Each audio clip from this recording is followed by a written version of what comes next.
All right.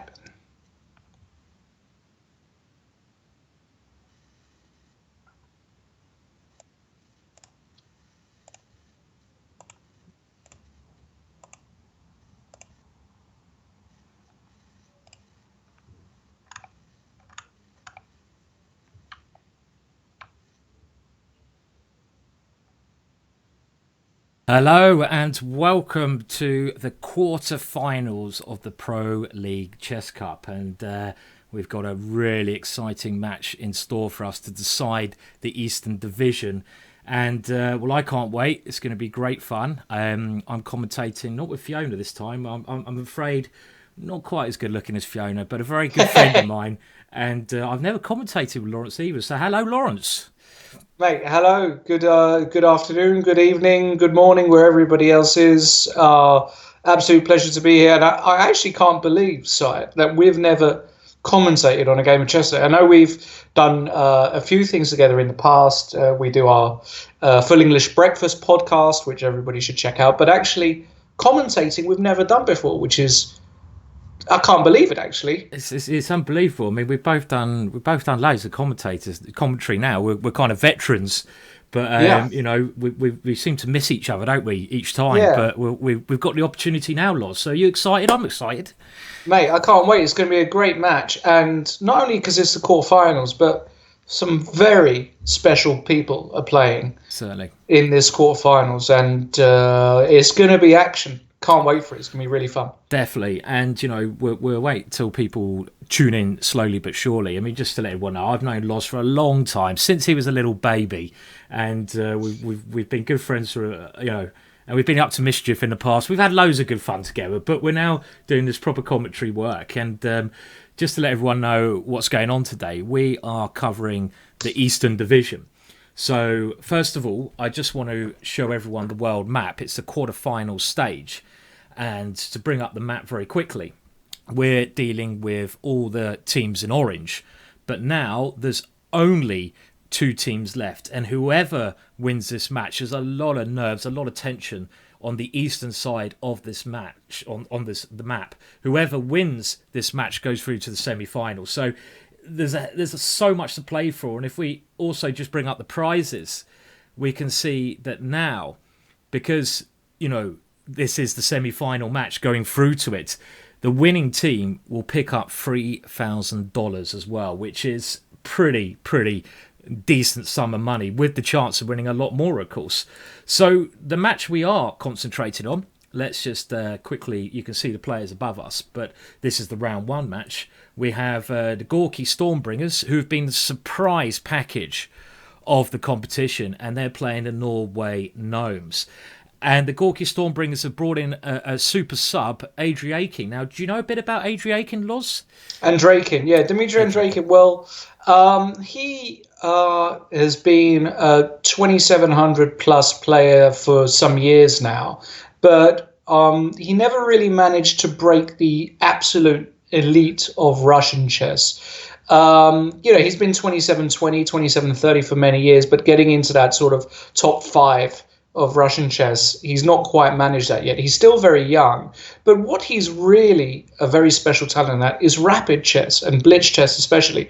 He's a rapid specialist. So that adds another very interesting dynamic today to see how he's going to fare. They've obviously brought him in because, well, they've got to contest a certain somebody Certain someone playing for, indeed. playing for the Norway Gnomes. And what's been great, by the way, is, and I'm not referring to Jon Ludvig Hammer, sorry about that, Mr. Hammer. You are a brilliant player, but no, I am referring, of course, to world champion Magnus Carlsen, who's played so many weeks. He's played in so many weeks. He's really contributed towards his team's success so far.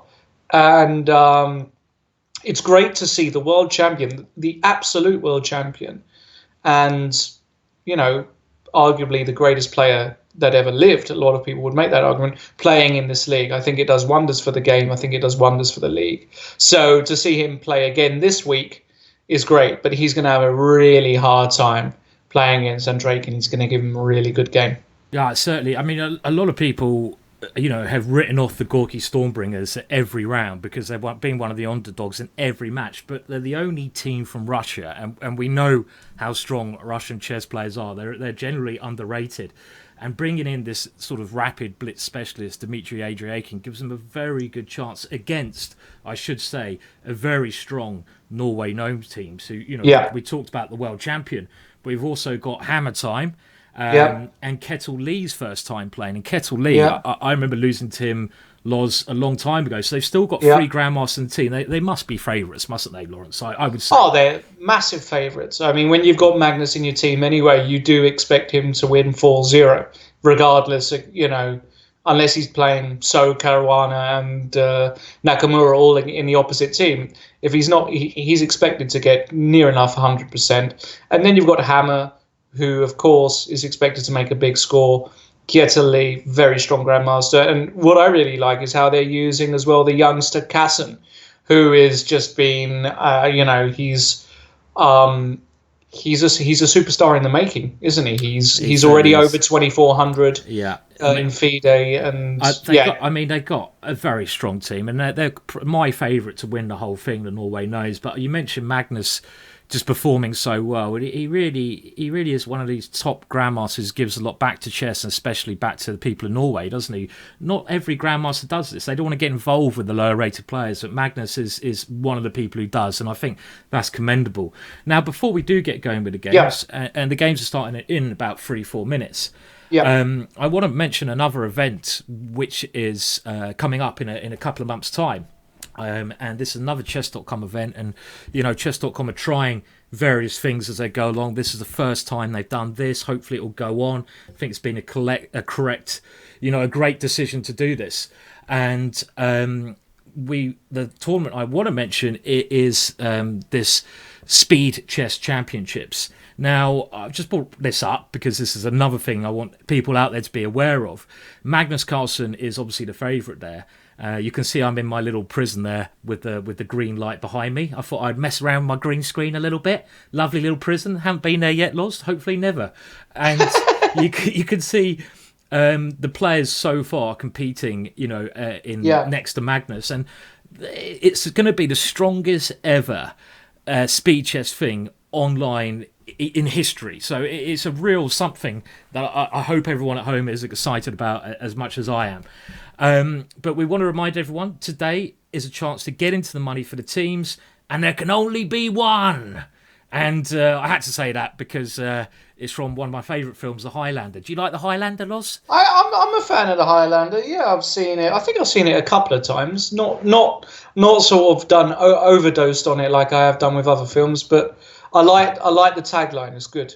It is, and there can only be one team going through from the Gorkys and the Norway Gnomes. And remember, whoever wins this, the winning team is guaranteed $3,000, and with a chance of making a lot more money. So there is a lot of pressure at stake, Loz. And I will keep having a look, see if the games have started. But predictions, because the Russian team are underrated, but I think it's going to be closer than a lot of people think, Lawrence.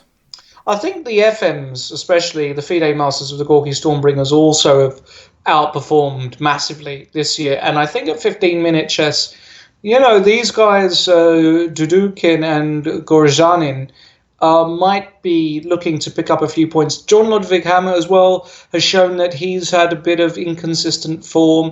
Kjetil Lee, he's in here for the first time, I believe, and he might not be so used to the format. And then you've got the boy Carlsen, of course, very talented, but they might be looking at him as a mark. So I think they're just going to say, well, look, well, let's leave out Magnus for the moment, and let's really try and put pressure on the bottom, the remaining players, because they're all relatively vulnerable to a certain extent. So I think it is also going to be a lot closer. I'm still, however, going to go with Norway, but I'm going to go with Norway by a nose here. I'm actually going to give them a win, 9-7 for the win. I'm going really I think there's a 2-pointer this one today.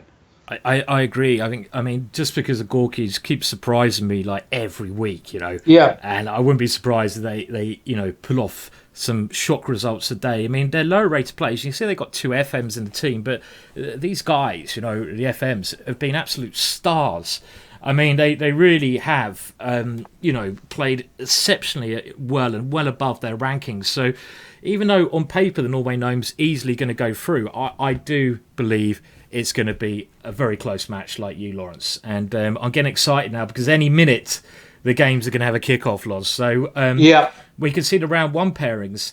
And, yes, the round one pairings there, yeah. And we got them above, and we'll be keeping up to date with the scores as we go along. And we can see basically in round one, the top players in each team play the lowest rated player of the opposing team.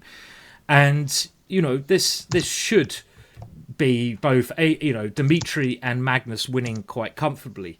But, I think the interesting pairings for round one, I think Dimitri and Magnus will win the first round, but I think this is a good test, as you said, Lawrence, of Kettle Lee, who hasn't actually, should we say, played any games yet. A very big test. And we're off, Loz. We're off with the chess. We're off. Let's go. So Magnus Carlsen does have the black pieces, and, well, his opponent is playing the London system against him, Lawrence.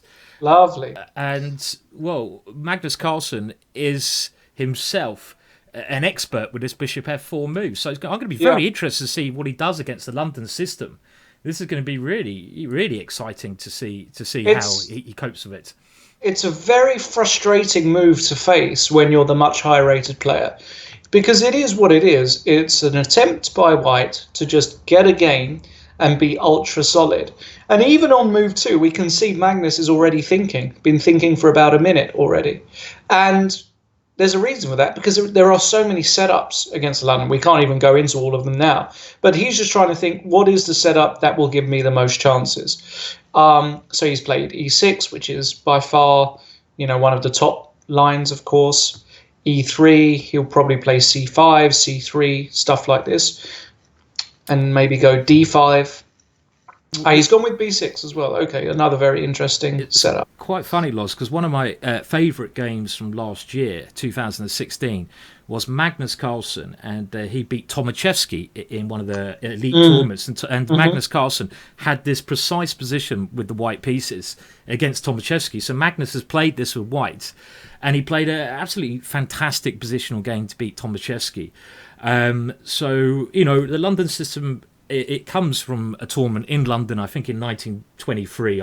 Maybe I'm guessing the year there, trying to hustle the year there, Loz. Hopefully no one will pick it up. But it was played in that tournament a lot, hence the name. But I think it's a wise choice against Magnus. But Magnus is probably happy with a slow game as well, don't you think?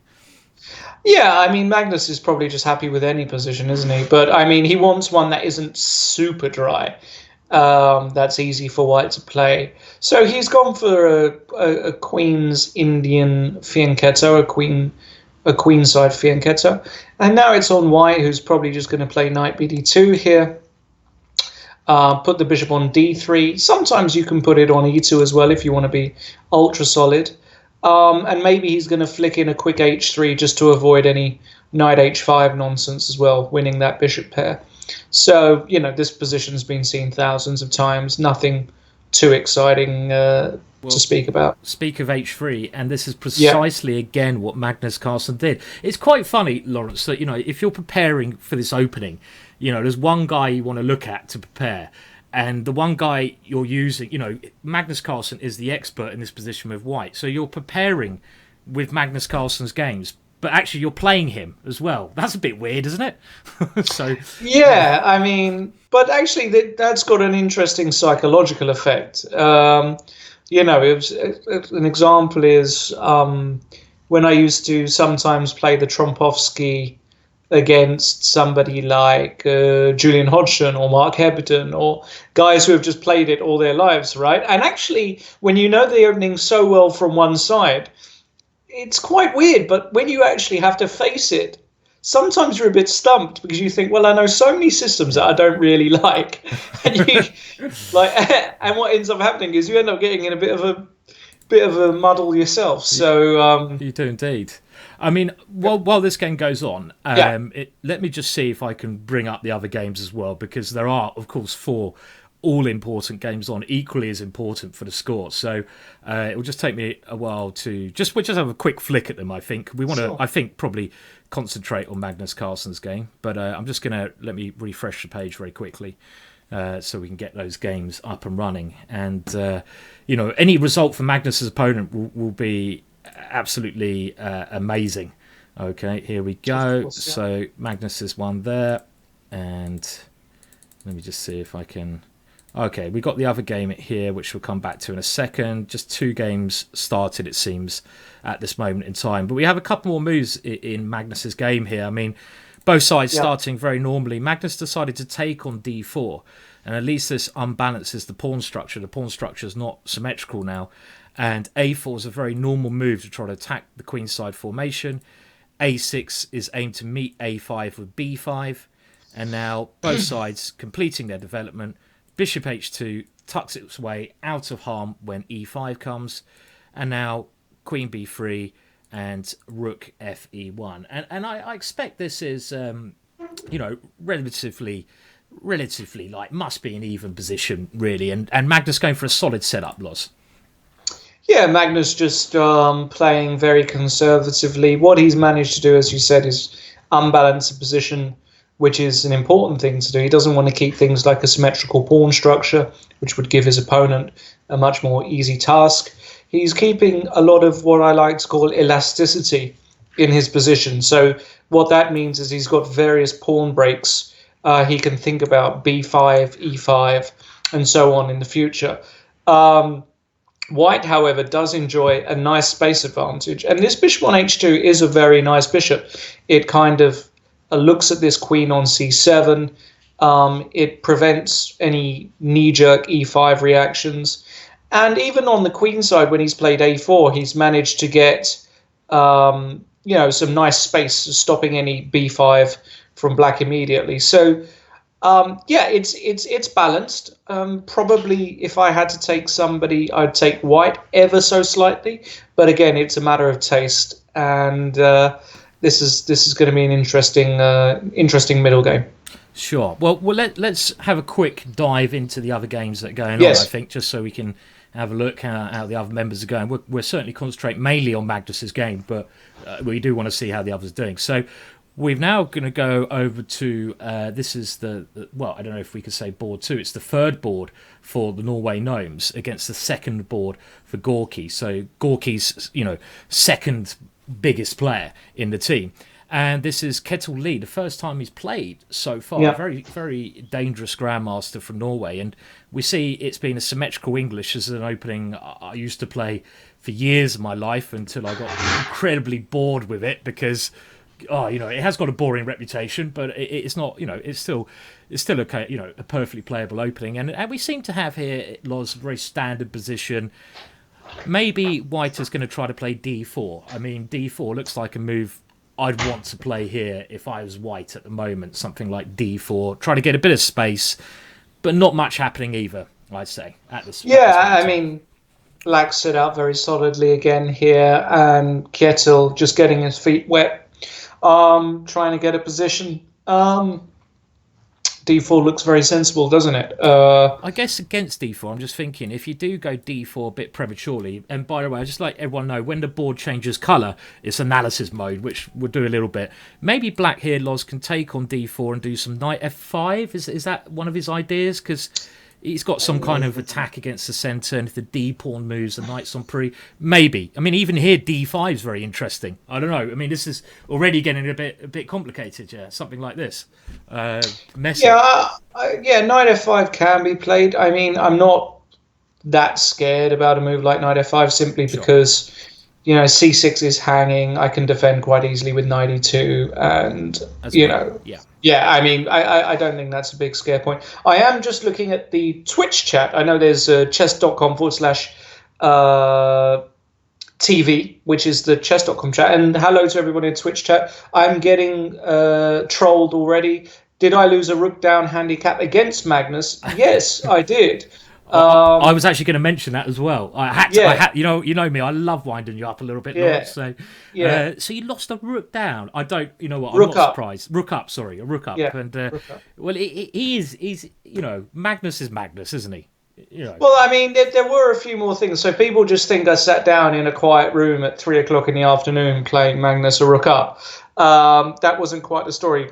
Story was, a bit more accurately, it was about 2 o'clock in the morning. I had at least a bottle of wine, and all the other guys were there. You think this is trolling. Live trolling is much worse. MVL actually up in my grill, touching my head, shaking my shoulders, saying how much of a patzer I am.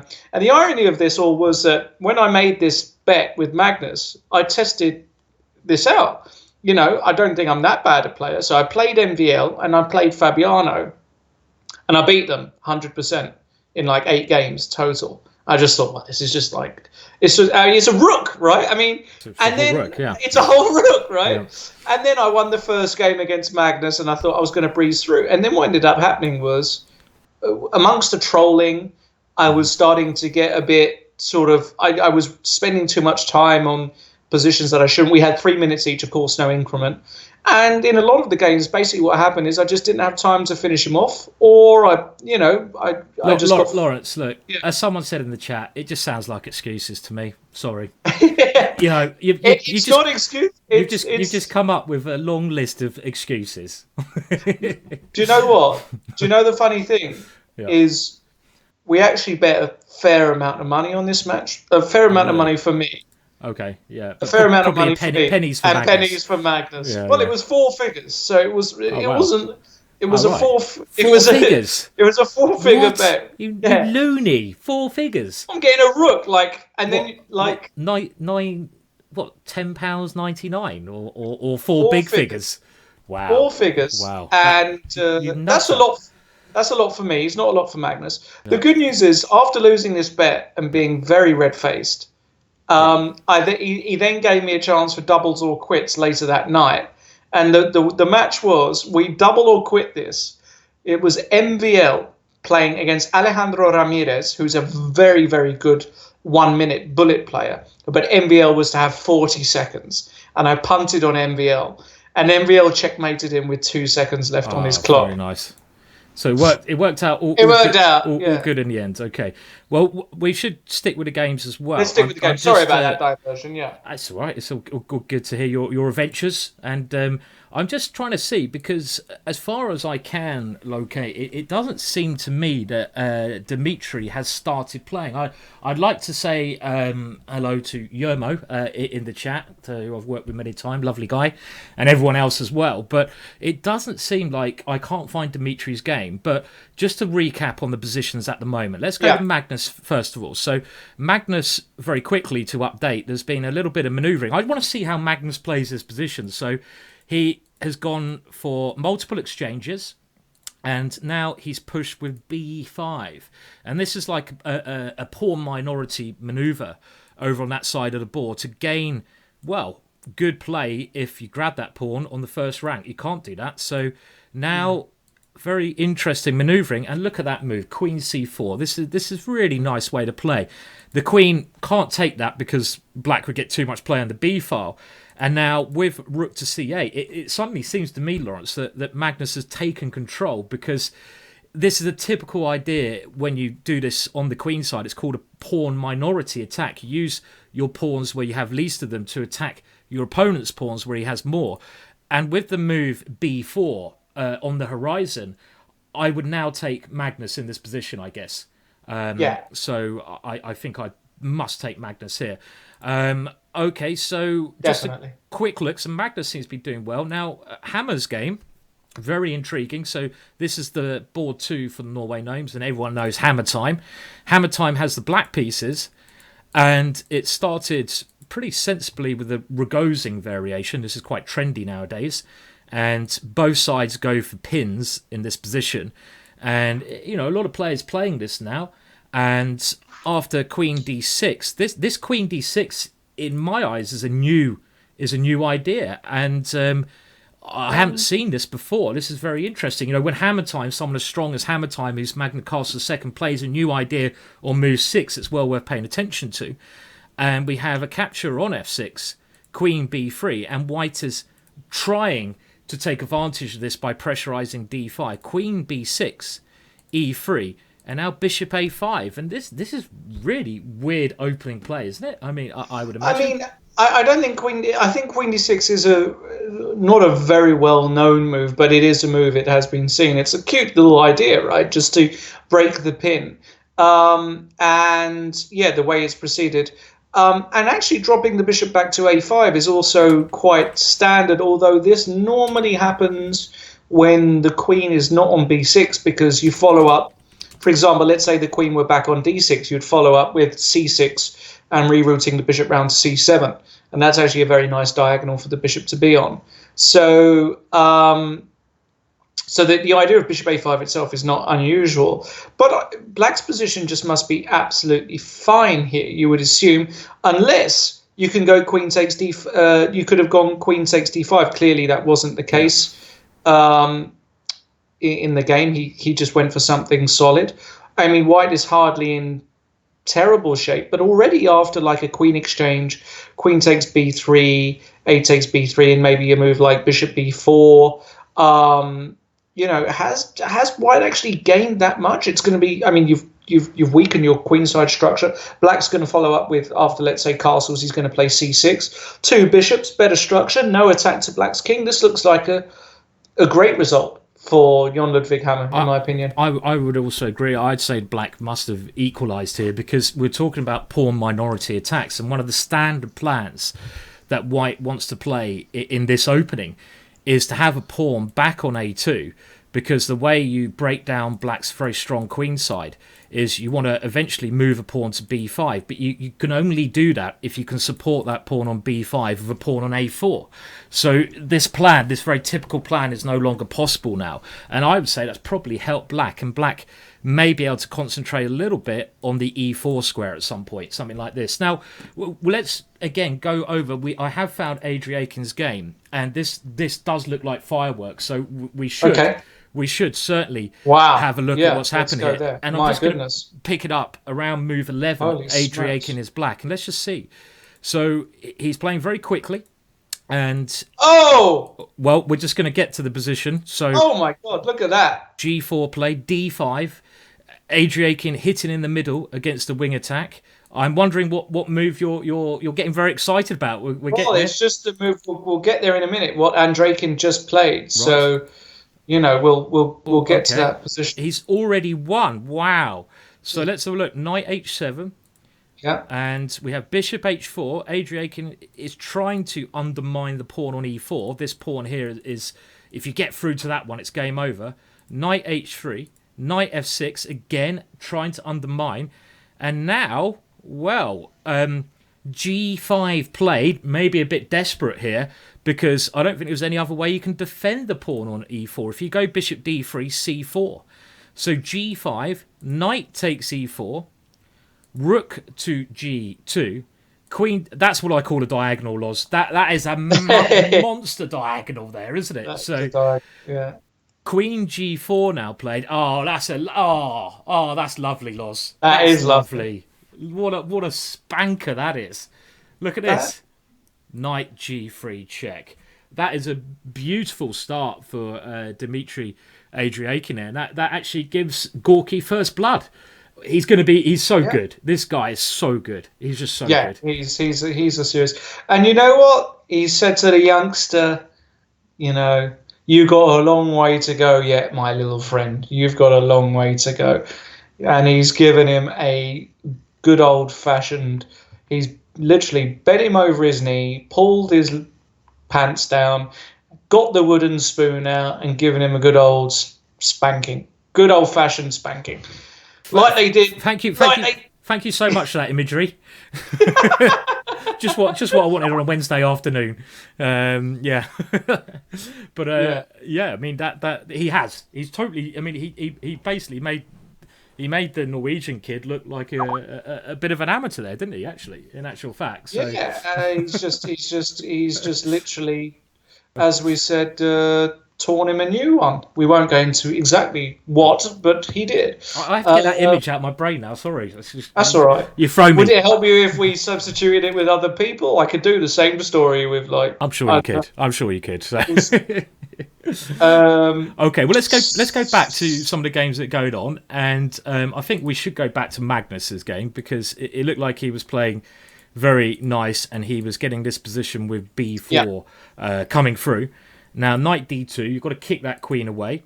Was there a queen takes d4 here? Why didn't he go queen takes d4 in this position, Lawrence? Did Magnus miss queen takes d4? After which move? After knight d2, move 23. Why don't you go queen takes d4? What's wrong with that move? Doesn't look like there's anything wrong with that. Looks like a simple tactic to me. Did I just improve on the world champion? Am I the new world champion? Unless he misclicked with queen d5. Well, I mean, and he actually wanted to go queen takes because queen takes d4 is just. I mean, that's something he's. Well, I mean, he would have just seen that when he's 7 years old.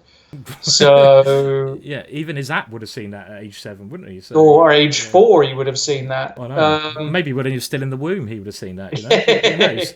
But I don't know. I mean, he went for queen d5. I think he's just trying to. He's not in a rush to grab that pawn. Maybe there was a knight e4 in that last position, Lawrence. You know, with some play. You know, knight e4 maybe was just a bit I think so. And yeah, that's why he didn't do it. So yeah, there was a reason. Yeah, he's gone for a sensible approach, and look, he's just undermining on the queen side. And this is very positional like, and I'm sure he's going to win one of these queen side pawns. Well, if you have to lose a pawn with the move c4 against Magnus Carlsen, you're probably going to lose the game, I would imagine. I mean, rook takes c4, that looks like a pawn, and now white going for a desperado attack. Rook g4, Harry's being pushed h5, but I think, you know, literally in this position, white is just going desperado, isn't he, Lawrence? And because he's a pawn down, his only chance is to try to get some kind of crazy attack going, I guess. Yeah, I mean, crazy attack. I mean, he doesn't even have that, does he? He's got one random rook on h4. He's got a bishop on h2, which is not really getting into action. The queen on d2 hasn't got any clear way. Yeah. So this is clearly just an extra pawn, and Magnus is, huge favourite to convert this. I'd say that rook there. You were telling the story about yourself drinking wine at 2 a.m. in the morning and being a bit like tipsy. That rook there looks like it's had too much wine, Lawrence. I think it's lost itself over on the side of the board, hasn't it? Yeah, it's kind of stranded out there on. You've got those very small blocks of ice that you see in the Arctic now due to global warming, and you see these polar bears just like stranded on this. That actual rook actually looks like a polar bear as well, like stranded on one of these blocks of ice, just floating away, drifting away. I love the way you've changed a rook. It started off as a drunk after drinking too much wine, and now it's a polar bear on a piece of ice. Magical, Lawrence. There we go. And he's gone for it though. He's gone for the old. He's gone for G4. I mean, look, I think this game Magnus will win. I think we should look at the other two because I think this looks like it. What about? Let's go back to Hammer Time's game and. Just to recap on how things developed since the last time we saw the position, this doubling of pawns to me looks like it takes away a long-term pawn break from white. But you could say he's got a bit of pressure on the A file now.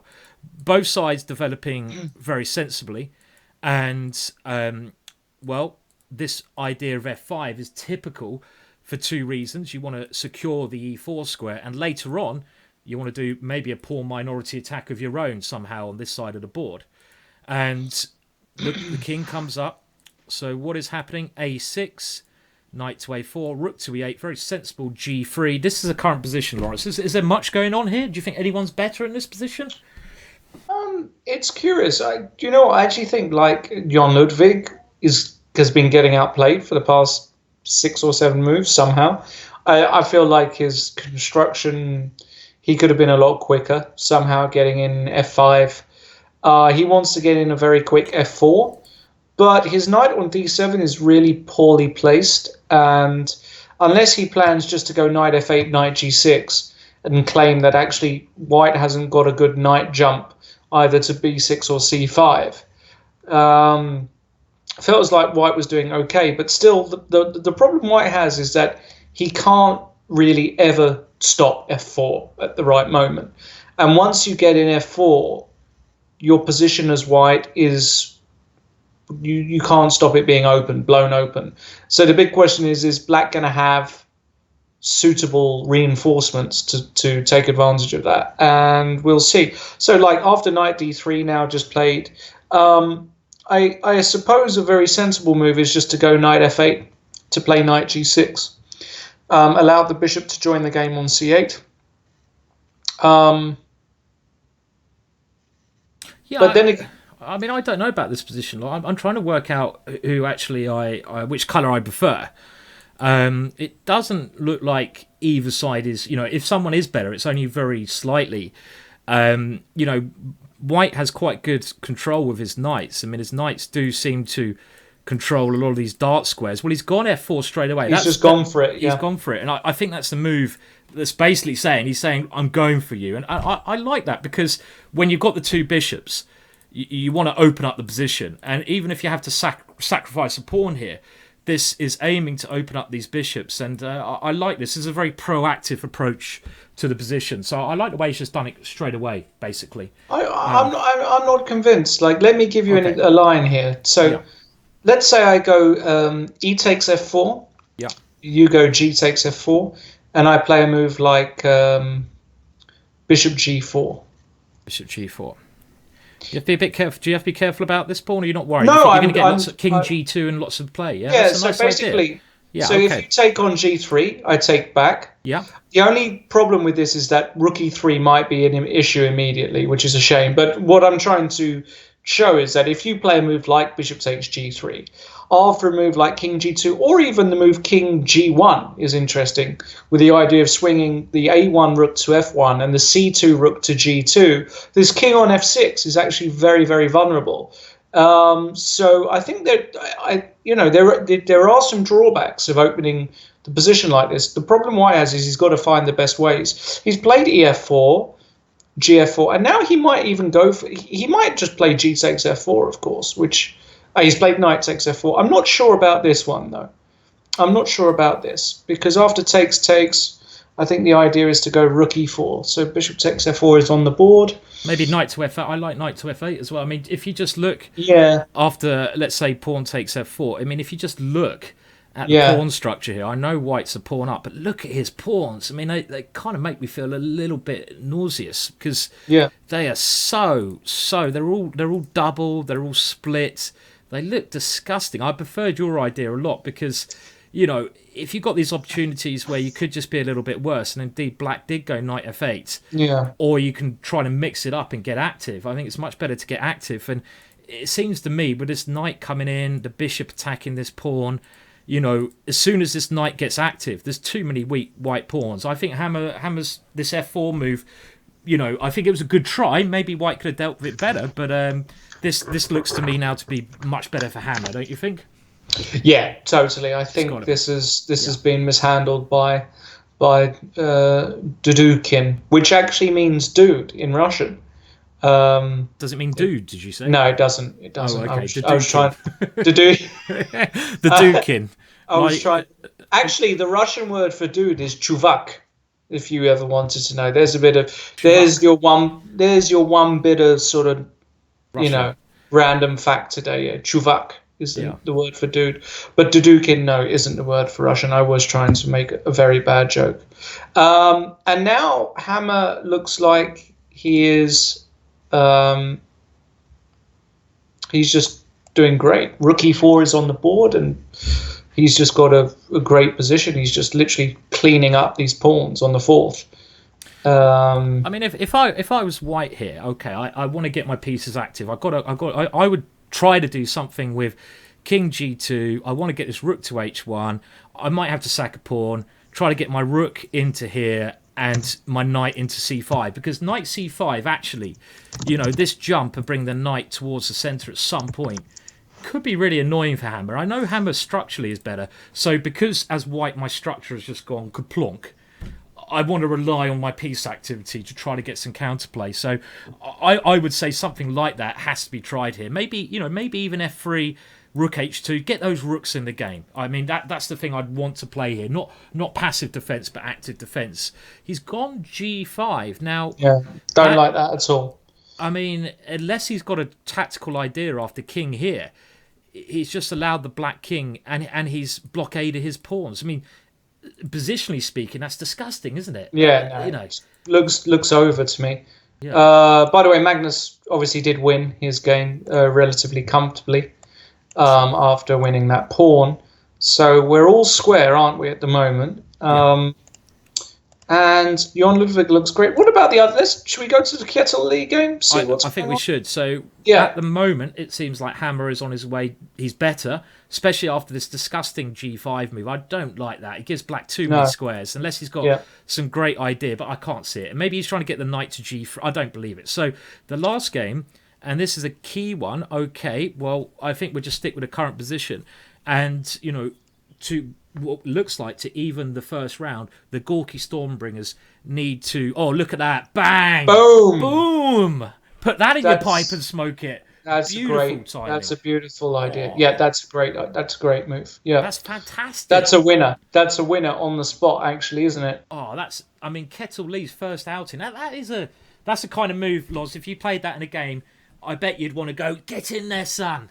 Is that right? Would you do that? I'd be doing that on the inside. I'd be keeping the professional exterior, but I'd certainly be happy with it. But let's be honest, it's a very, very obvious move as well, because you're looking at the weak points in the black position. You see g6 is weak. You see f7 is weak. You can see there's no defenders around there. And the sacrifice really is something that you would play, I would play in very little time, because it's just such an obvious move. Rook takes f7, king takes only move. You see queen f6 check. He can't go to e8 because after rook e6 and queen e7 it's checkmate. So the king has to go to g8, after which you take another pawn with check, and it's forced mate. It's just very simple. It's a very simple, beautiful mate. It's a beautiful mate. And also the other thing is, you've always got to draw. If you're working about these things, it's quite easy to see it's going to be mate, as we'll just wait with this, because it's a beautiful tactic. But it's always nice when you give up something, Loz, but you've got a perpetual check in mind. Obviously this is going to be mate, because you've got queen. Well, it depends where the king goes. Let's say king h8, we go check, and then we go rook to g6 check, and we got the kind of what I call the lawnmower checkmate, rook g7 check. The king has to go to the back rank, and we can call this the lawnmower because it's like the queen and the rook are cutting the lawn. So this is going to end in checkmate. A good start for Kettle Lee, and it looks, Loz, therefore, okay, he has won it, that Norway might take a 3-1 lead. So there's only one game remaining. Let's go back to that one if Hammer is able to win this game. Yeah, so let's go back there. All right. And okay, so what's happening now? It seems like, materialistically, it's equal on material. But look at the king. And the knight is about to come in. It's still a lot better, isn't it, for Hammer? It's got to be at the moment. Oh, miles better. And he can probably play relatively... There are probably various good moves here, actually. Various good moves. Knight g6 looks very sensible. Rook h1 check looks sensible also. Forcing knight g1. And then you can go knight g6. Even a move like rook e8, just bringing in the other guys, looks sensible, because knight g3 check, you can just take on f4. You can even play king g4 if you want. He's played rook h1 check, which looks absolutely normal. Knight g1, now I expect knight g6. And after king g2, you can go rook h5, and you're taking on f4 with check. So this just looks disgusting, actually. It just looks completely over. How is my light, Si? You're a little bit dark, but I prefer it when you're dark because I can't see your face. You know what? I'm joking. My girlfriend said exactly the same thing to me last night as we were cuddling. I don't want to hear what you get up to with your girlfriend. That's true. Oh, my word. Should I try and put on the big light, or will it be too bright? You can if you want. Do you want to put the map up? So people can see me fiddling around, and then you can see my I'll tell you what I'll do. I'll put the prizes up so we can remind everyone Yes. what people are playing for. And the prizes are, well, I mean, the winner of this match, and this is going to decide the winner of the Eastern Division, the Eastern League, is going to be in that fourth position because they go through to the semi-finals. And that team is guaranteed $3,000, which is a serious amount. So they're now playing for money, which is which is great. But also they're only if you think about it, I think 3 matches away from 20,000. 20,000, and if Magnus Carlsen wins 20,000, he'll have enough money to challenge Lawrence at another game of chess, rook odds. So we hope he does. Are you back yet, Loz? I'm back. Just let's see how I'm looking. By the way, I'd take Magnus on again. I'm actually going to be seeing him quite soon, and I'm gonna, I might flirt with the idea. I might just say, name's been rubbish. I think we should have a little rematch. But this time, at a nice 4:00 in the afternoon, I've had a good lunch, no wine, nobody around. We're in a room together, just me and him, and then we'll see how how's the result. Now I can see here it's actually like I'm in the spotlight in the theatre. That's how I'm kind of. It's fine, Loz. It's absolutely fine. Is it all right? Yeah, you look good, mate. Don't worry about it. There we go. You're looking good, man. I mean, I've realised, if we look at ourselves too much, I look very white faced. I look like a ghost. But anyway, that's what happens with ginger people. And here 2 pawns up. So what happens if just very quickly before we go into this, ginger people, you say they look like ghosts. So how do people actually make out whether you're a ghost or the real thing? Like if they saw you entering their house, they wouldn't ever really know. I've had that problem many a time in my life, actually. I can remember my 21st birthday. I was a little bit, should we say, worse for wear. It's a long time ago. And I lost the keys. I lost the keys to my house on my night out. So I thought I'd climb through the back window. I was living down in Brighton at the time. And I climbed through the back window, and all of a sudden the light went on, and I thought, "Oh, this is not my house." I climbed through the wrong house, and the people in the house thought, "It's a ghost! It's a ghost!" There we go, mate. And I jumped back out the window very quickly. But yeah, we have these problems with our pale skin, but that's just part of being a ginge. So that's all right. Is there any trick? The only way that Hammer will lose this game is if he falls to some nasty trick, and with Rook G3 coming, it's getting a little bit. Okay, well, he's stopped Rook G3 for the time being. I mean, it should be winning, but there's a little bit of danger here, I'd say. A little bit, wouldn't you? Yeah. I think what's interesting as well is the time situation. Andreekin has only got. It's probably Dudukin as well. I'll have to get the pronunciation right. He's only got 35 seconds. And John Ludwig Hammer's only got 1 minute now. And he's played Rook F8. So it's going to be quite interesting how this finishes. We've got a check. Okay. King's gone to H4. Interesting. So if we could go something like King E1 and try to get our king out. I mean, King E1 looks like a very good move to me. If I go King E1, King here, something like that. I mean, the thing is, it's starting to get messy because of the time. I'm sure, John Ludwig is in charge here, but it's one of those positions where you're going to get a little bit nervous and it could go wrong. So, look, there's a Rook G7 coming. It's getting a bit tactical here, a little bit tactical. He wants... Okay, H5. It should be good for Hammer. Let's just see.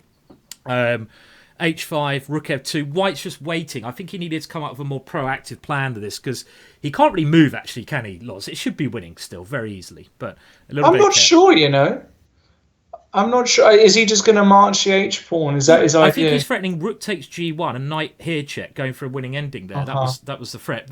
This must be winning. 12 seconds to White as well. I think Hammer's had a very good start to this. That means it'd be 3-1 round 1, which would be a phenomenal start for the Gnomes. Yeah, now it feels winning, doesn't it? Because you can just go. Can you go Rook H2 check? That's the move I'd play here. He's gone Rook H2 check, yeah. And I'd even just take on B2 here if I was... but Knight H3. Careful, Knight H3. Knight H3, getting a little bit tactical there. Well, he's got to try Knight H3, hasn't he? He's got to try. He's got to do it immediately. He's got no other moves. He's got 4 seconds left. Rook E5. What is that? I don't like that. Isn't there a check and take the Knight here tactically? Yeah, that's over. And take the Knight. Okay. Well, no, it's gone. It's It's gone. gone, yeah. and he's got too many pawns, too little pieces here. So very good start for the Gnomes in Yeah, round one loss. very, very good start for the Gnomes. Probably better than expected, actually.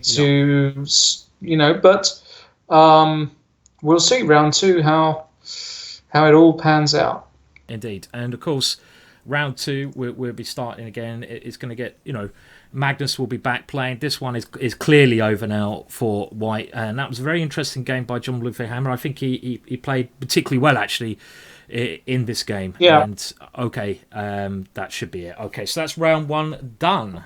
Round one done. Yeah. And a 3-1 start for the Gnomes, and we'll just bring up the pairings around two now so everyone can see that. Bear with me while we make a quick change there.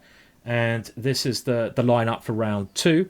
And in this one, this is going to be interesting because we've got Dimitri versus Kettle Lee. And we saw Kettle Lee play a very good game in that last one. An all Grandmaster clash. I mean, I think if Gorky have got any chance, then Dimitri has to win a number of games, doesn't he? He has to get at least 3 out of 4, I'd say, for them to have a chance. I think actually he has to get 4 out of 4. Actually, Yeah. I think he needs to, especially now with the match at 3-1. I don't think he can afford any slip-ups at all. And as I said before, they've got to really focus on basically beating Carlsen and teaching the youngster a lesson if they're going to have any chance. Because, if Andreekin got 4 out of 4 and Carlsen lost all of his games as well, there's already at least 7 points. So it can be really close. But no, even with this, basically, if Norway managed to get a similar victory in this round, it's all but over. Something like a 4-point difference. They've got to really try and bring it back now. So we'll see how this pans out. And I see Magnus has kicked off already. He has, and you see what he's done. I mean, Magnus is not known for his theory, and Magnus relies on outplaying his opponents in the middle game, in the ending. He doesn't care about getting an advantage in the opening, and you can see that because he's done a very quiet system with G3 and with D3, so he's given away the space advantage. Now, Can I butt in here with an interesting story? So what we actually have here is a reversed. Why has the name gone out of my head? Why is it Philidor? A reversed Philidor. And the last game, classical-like game I had a few weeks ago in Bundesliga was with colours reversed in this position. So Magnus actually got a tempo up on a classical Philidor position. It's just reversed colours. And it'll be interesting to see how Yatsenko, who's come in here to play, managed, because there are a lot. You can basically do 4 or 5 different things in this position. You can play bishop e7 and castle short. You can play moves like bishop e7 and bishop f5, bishop f5 and queen d7. There are a bunch of moves, but after bishop e7, what will be really interesting is to see moves like d4 by Carlsen, or if after a move like g6 going d4, typical ideas in the Philidor trying to break it open, which actually don't work nowadays with the Philidor. So the actual Philidor itself with a very quick d5 has been proven to be bad, but with an extra tempo, this should work. But anyway, they've gone down a more quiet route with bishop e7 castles. So rook e1. I mean, this all looks pretty normal. I mean, I can't imagine with correct play that White can get really a big advantage from this. I mean, this is quite. I mean, I suppose it's a good strategy when you're playing someone who is lower rated, who probably knows the main lines incredibly well. If you play something a little bit offbeat, and this is a little bit offbeat with White, you're going to try to throw them out of their comfort zone. I mean, I guess D4 here, for example. That's precisely the point. Is that even after rook e1, the position looks really innocuous, but it's not that easy to defend e5. Like, you don't really want to go bishop f6 because that runs into a lot of knight d2, knight e4 ideas, knight d2, knight c4. So as soon as you play a move like f6, like d4 for me screams out to be played here, and I'd take white. I agree. I agree with you. Actually, I mean, as f6 is the kind of move you want to avoid playing unless you have to, because as you say, Loz, it does weaken your light squares around your king, and that could backfire. So something like d4 would be a very natural move. I mean, let's come back to this one because I just want to update, try to keep a little track on all the other games going on. Okay. It seems like they've all started now, so let's dive over to Dmitry, the board one for the Gorkys, and see how he's getting on. Very quickly, he's playing another Grandmaster, Kettle Lee, and we have a very Bogo Indian, this is called, a very solid opening. The funny thing is, I've always thought, Lawrence, that Andreekin has a similar style to Magnus Carlsen in a way that Andreekin's openings are pretty rubbish. I think Magnus Carlsen's openings for the level he's at, I wouldn't say rubbish because he plays specific ideas, but they don't rely on their openings. They rely on their play later on in the game, don't they? That's one observation I'd say. Maybe I'm wrong, but I think what it is with Magnus is his openings certainly aren't rubbish, but what he does is I would actually say it's the opposite to a certain extent, because what he does so successfully is he manages to find a way to get a very balanced game and get his opponent thinking for themselves very early on, and that requires a certain skill and certain understanding of the game. So although he very rarely wins in the opening, and even sometimes has slightly dodgy equalish positions, he manages to outplay his opponents in the middle game, which is what he's all about. So this whole his whole approach to chess, it's been like this for years now. And Andreekin, again, doesn't have the best openings, quote unquote, but again, he's been very successful in getting his kind of systems that he likes. And for example, with 1d4, he plays a lot of Trompovsky's and London systems. Today, we've seen him play something a bit more mainstream, granted, but he gets the positions he likes, even though if they're not critical lines according to theory. So it's just about approach, in my opinion. And even the position he's got now is just very interesting. I mean, I think this kind of opening suits Dmitry, the player of the white pieces, because he's happy not to get in a theoretical battle. And I like this idea he's played with f4. He's really trying to test black immediately. The knight coming to d3 is a very good square for this knight because it adds pressure to the centre of the board. And, generally in these structures, generally in this type of structure, it's well known that white should have a small advantage because he has the space. He has a little bit of an easier game to play. So I mean, I think again, f5 is a way not to risk anything. He just wants to storm now on the king side. He literally just wants to go g4, g5, and build up an attack on that area of the board. It's very easy for Andreekin to play this position, and I think he'd be very happy the way this has gone so far. I mean, a quick look at the other games, just so we can try to keep up with it. Let's go back to Carlsen. He did play d4, Loz. He obviously, maybe he's tuning into your commentary as well, the cheating little Magnus Carlsen. And he said, Loz recommended d4. I'm going to go d4. That'd be naughty. It wouldn't be the first recommendation he's followed of mine, let's put it like that. Really? What other recommendations has he followed? Well, nothing to do with chess, more to do with just life, but You're his life coach? Life coach, right? And if only, indeed. Well, we have bishop g4 now played, h3, and now black has to give up the bishop pair, which is something you don't want to do when all your light squares are so weak. I mean, you've given up your light square bishop, but you've weakened your light square. I don't like this here. And Magnus now, because he's got the bishop pair, just keeps the position open by exchanging. And I mean, a lot of people might have been tempted to do something like this, but this would be a clear mistake for a number of reasons. But when you have the two bishops, you keep the position open, and you want to open up as many lines as you can. And as long as he can contain the activity of black's pieces here, black has to try to go for some knight d4, bishop c5 idea. Then I think Magnus is just clearly better in this type of position. Precisely. As I said, it looked as though Black was going in for a very solid way to set up, but immediately, as Magnus is very well acquainted with the Philidor from the other side, when he gets a chance like d4 after f6, he's not going to miss it. And now White is clearly better structure, two bishops, weak king for Black. Black has got a temporary advantage in development, and he's going to have to act on that if he's going to pose any problems, because otherwise Magnus is just going to get developed. He's going to nullify the black threats, and is just going to be tons better and outplay his opponent. So, on a slightly separate note, yeah. I watched the other day. It was unbelievable. The Magnus Carlsen movie.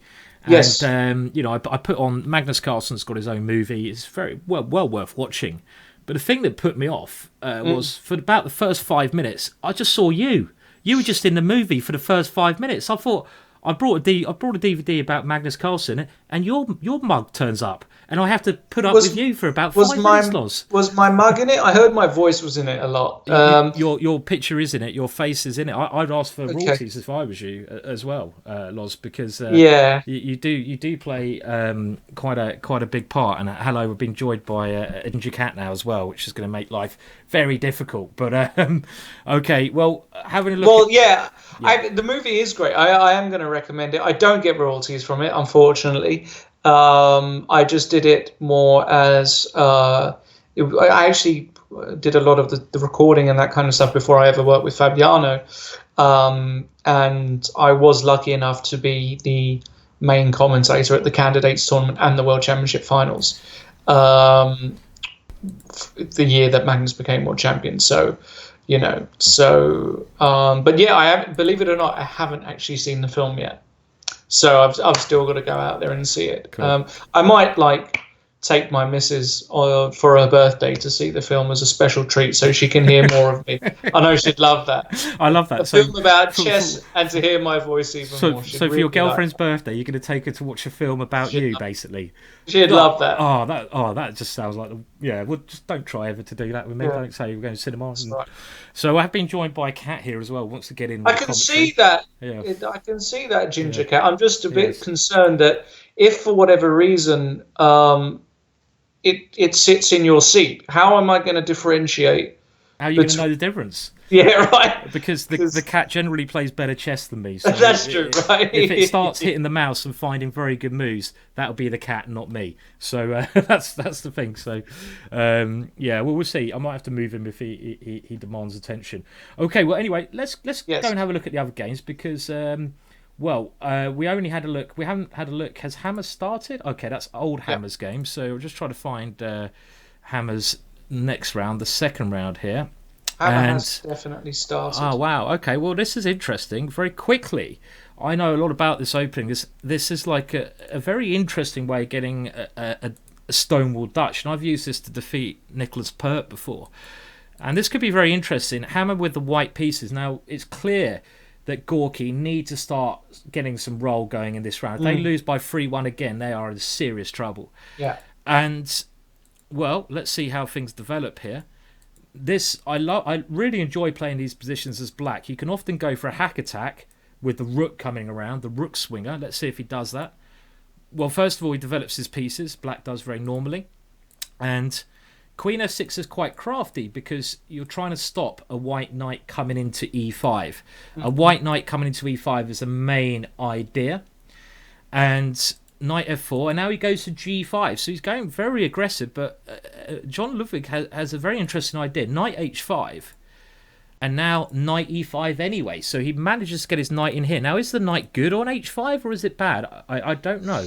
G4, knight f4. Now, I'm not sure about that g4 move because these knights now look very strong. Knight comes to f6 and f3. And it looks to me that after Queen e2, White's got a fantastic position because his two knights are sitting on big outposts there. They can't be budged by any of Black's pawns. And I don't see how Black can really get an attack here at all. On the other hand, White has a pawn break involving e4 at the right time. I mean, I I would say I like White's position here a lot, Lawrence. Yeah, I'd agree. I think even though Black's knights kind of look pretty, especially the knight on g5, the next move for Black, or the next plan to actually put any pressure on White, is not easy at all. And of course, he's suffering from that dreaded lack of development due to this poor bishop on c8, which you see so often in the stonewall structures. Can't get it into the game easily. And as a result, his position isn't fully developed, and he can't really launch an attack. Whereas, as you said, Simon, White is the one with the pawn breaks. He's got Queen e2. Probably he's just going to follow this up. I actually quite like the idea of going in some positions Rook c to e1 and then Bishop to c1, and just looking at that c1 to h6 diagonal and saying, well, actually, I think your pieces are very clumsy on that diagonal if you're not careful. That's just one idea, but still a long way to go. Not over by any means. Yeah, I mean, it's not over. I mean, it just seems like White has all the plans here. Another typical plan here, at some point, is to start advancing your queen side. So you can go c5, b4, b5, b6, and you can advance on every area of the board. So I certainly think Hammer's doing well. Now, the last game that was going on in this round 2 is this game, and the young Norwegian who got, should we say, smashed against Dimitri in the first round. He got smashed. Let's say it how it is. We call a spade on this broadcast. He got smashed to smithereens. He did. By Andreekin. But can he fight back in this one? So yeah, he's got the black pieces here. And again, if the Gorky Stormbringers have got any chance, they need to win this game. This is clear. So you can see a nice tail now in the shot. Hello. And the thing that's going to be funny is when Charlie starts trying to play with the keys and starts attacking my hand on the mouse, then we might have to move Ginger Cat out of the room. But okay, I mean, it looks to me, Loz, in this position, I kind of prefer White. White's got control of the open file here. Maybe nothing serious though. So yeah.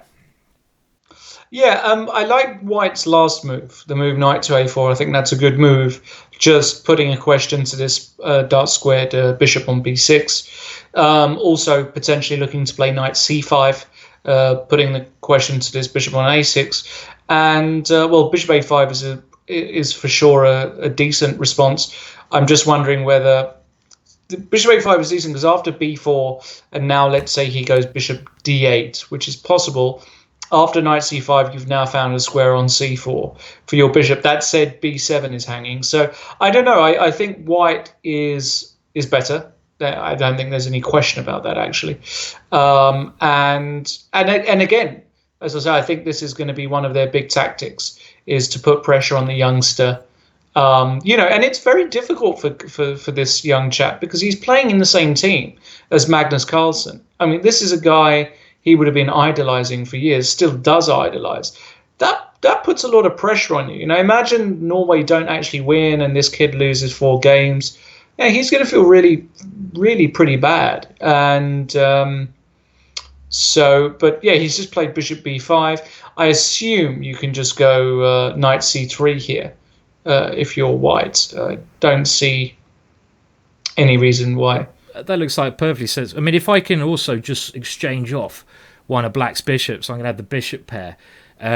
It just seems that Black's pieces are quite artificially placed. I mean, the knight on g4, maybe it can get back in the game to c4, but I think White must be better here, surely. Loads better. He's controlling the D file. He's got good pieces. He can go even e5 at the right moment. His bishop on d, all his pieces are better. So it just looks like he's got a great position here, I'd say. Yeah. Let's go to another game. Sure. Should we go back to Magnus? See how he's getting on.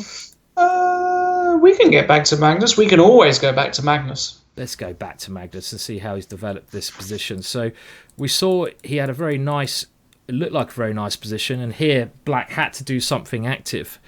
He went for bishop c5. Now, generally, I guess the more exchanges that happen here, the worse the position is going to become for Black, because that pawn on e5 is going to become quite weak in a lot of positions. And we had an exchange on e3. And surprisingly enough, black went now for an exchange of queens. I mean, it might not be terrible, but it's certainly a little bit worse for him. Here, Magnus gives up his bishop to double black's pawns, and after queen takes d4, it's now black to move. I would say still a nice small advantage here for Magnus. I mean, he's got a very pleasant position to play. Yeah, I would say still better. But, after rook a8, which I believe is the last... Is that the last move, Simon? 16 rook a8? We've had 19... Oh, no, we've had... Yeah. I've stalled, have I? I'm going to reload things. It's a bit of refreshing. So yeah. Oh, I can see we've got 94. So, yeah, this is sort of typical Magnus, isn't it? Better structure, more coordination, massive favourite to convert versus a lower-rated player. But... still a bit of work to do. B3 is very typical. Also just cutting this knight off on b6 momentarily. And how do you survive these kind of positions against Magnus Carlsen? I mean, this is just a disaster kind of position, in my opinion, that to play against Magnus. It is, yeah. I mean, the thing is with these pawns, they're not good because they're kind of locked. And with the last move, c4, Magnus is just locking out these pawns. They can't move. Yes, black does have this protected passed pawn, but it's not going anywhere. And I think Magnus may even, he may be winning this pawn on c5 in a lot of positions. If black ever takes on c3, well, again, this is just slightly better. Well, maybe quite a lot better for white in this position. So I expect Magnus will convert this one, Lawrence. And do we have any results yet? No results from this round yet. No results. No. Well, to tell you what, Dimitri's game was interesting, wasn't it? Let's go back over there to Dmitry Andreekin, and we'll just pick it up from when he played f5. He was trying to advance on the king side, and let's see if he made much progress over there. Well, h6, h4. He's thrown Harry up the board, and now knight h7 is a typical way to try to hold up g5, and white prepares this move g5, which will give him an attack. And let's see, he also doesn't want to give away control of the queen side, so some maneuvering going on here, multiple exchanges. I mean, it's not a big advantage if it is an advantage for white, but he has this initiative on the king side, which is always a bit annoying for black, especially now that white's got g5 in. And b3, okay, let's see what white does. Well, look at that king. That king's gone on a storming march up the board. He wants the king to join in the attack. Now knight to a4, so the queens are getting exchanged. And I think that probably helps black, because there was always a bit of danger with the black king with these advanced pawns, that white would open up the king side and then his queen will get in. Knight to e1 played, and... well, I think white must be better here. He's got a space advantage. He might even be better on the queen side. This pawn on b5 could be weak at some point. And white doesn't have any weak pawns, does he? So I'm assuming white has an edge here? Yeah, I think, just thinking of a plan, he's just played knight c2. I think one of his ideas is actually to go knight a3. Just literally saying to black, how are you defending b5? Because if you go b4, a lot of the time that runs in just a knight into c4. Yes, there are some tactical motifs with bishop b5 that we have to be a bit wary about. But in general, I think white is better. And g6, f6, g6, knight g5 is the only move. Yeah. But that knight at least now performs a decent role in pressurizing e4. I feel like, I would take white, but I don't think this is by any means, easy to win. He was going to bring his king to e3 to protect e4. Maybe what he wants... I think the important thing here for Dmitry Andreekin is to not release the tension. Oh, By the way, Magnus, did he just drop a rook? Let's just. what? No, I don't think that could be true. Let's have a look. But well, we'll come back to Kjetil Lee in a minute, but Someone said he dropped a rook, but no, it doesn't look like he has. Okay, sorry. That Yeah. was wrong. It didn't happen. I mean, we can No, still he keep didn't. going here. So hang on a minute. What let's go happened there? here. So he just played. Let's go to move 35. He just played Yeah. the move knight takes e4 check, Wow. Okay. which is really drastic action. He Yeah. wants to win 3 pawns. So it's a cute combination. He's won 3 pawns for the piece, Yeah. but at the same time, obviously, I think that was a great idea, Loz. I mean, Yeah. I really didn't like Black's position, I have to say, because that pawn structure that White had, where the highlighted squares were pawns, I think in the long term was always difficult for Black. You know, you could always lose your G pawn. I think this is a great decision by White. I mean, maybe he had to do this because he now gets chances to win the game. And he didn't have chances before. I mean, I think he was just playing for 2 results, a draw or a loss. But now he's playing for all 3 results. He's playing draw, win, or loss. Because as soon as, Derek the D pawn gets going, and is he going to win a 4th pawn? I think maybe Black's better. maybe it was a brilliant. Yeah. Maybe it was just a brilliant move. I right? think it was Knight a great 2-3. idea. I think it was a Yeah, brilliant bishop idea. takes g6, and look at these 4 pawns here, Si. You've know. got Derek, Eldridge, Freddie, and Gareth sitting on g7. And I think it was Andreekin should not have he should not have allowed that to happen. That was just clear because when these pawns get going, I mean, Black must be better now. He just must be better in this position. well, So, 4 yeah. pawns are 4 pawns. Yeah. The question is, how is he going to do? The problem is, White might already be winning 1 back, right? Because how do you defend b5? Yeah. If you go bishop e8, knight f5 check. So I like his decision. Let's go. Let's just get going. Let's race. Let's just race. go. Yeah. That's and it. I think even after knight takes b5, I think he's even considering knight e6 here. Okay, he took it all off. Maybe he wants to go d4 straight away, just to stop this white king coming in. And maybe he also wants to play king d6, king c5, king b4 Yeah, really of course. quickly as well. Rush the king in. Rush the king in. Yeah. Very curious to see. To be honest, I mean, this is the kind of position where I think now maybe White is playing for 2 results. I mean, I don't think White should win this because, okay, White's only chance is the queen, the A pawn, or the B pawn.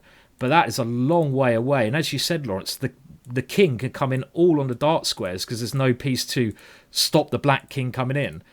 But the main problem is, look at these. They're like space invaders and they're, like bulldozering down the board, aren't they, towards the white king. Yeah. And this could be a major, major result because we said that we think, Dmitry has to at least get 3.5 out of 4. Yeah, I for think the if he top loses this, it's all over. I think the match is already over. It's just too big a point. Losing with white against Kjetil is just not good. And now he's played b4. And now if I'm black, what do I do here? I think I like a bishop move to allow my g pawn to go up the board. So bishop h5, for example. Sure. And Gareth is ready to put his boot in. Put his footy boots on and get down the pitch. Knight c3, g5. Let's go with the pawns. Just push. Just push. Yeah, Should just have go no for it. fear. Maybe Exactly. he even wants to go e4 here to go e3 check. Okay, he's gone g5. Why not? I mean, if you get that pawn to g3, you're nearly at the winning post, and very interesting ending. The thing is, the b pawn is not that dangerous for black because black should be able to cover it with his king. He should be able to. Bishop e2 is a clever move, though. I feel. I mean, can you still go g4? Shouldn't you play g4 here anyway?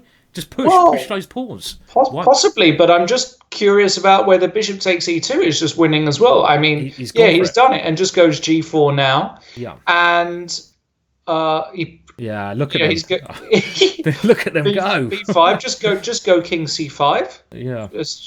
There's no need to rush here. Yeah. Just go king c5. Patrol. He wants to go b6 very quickly.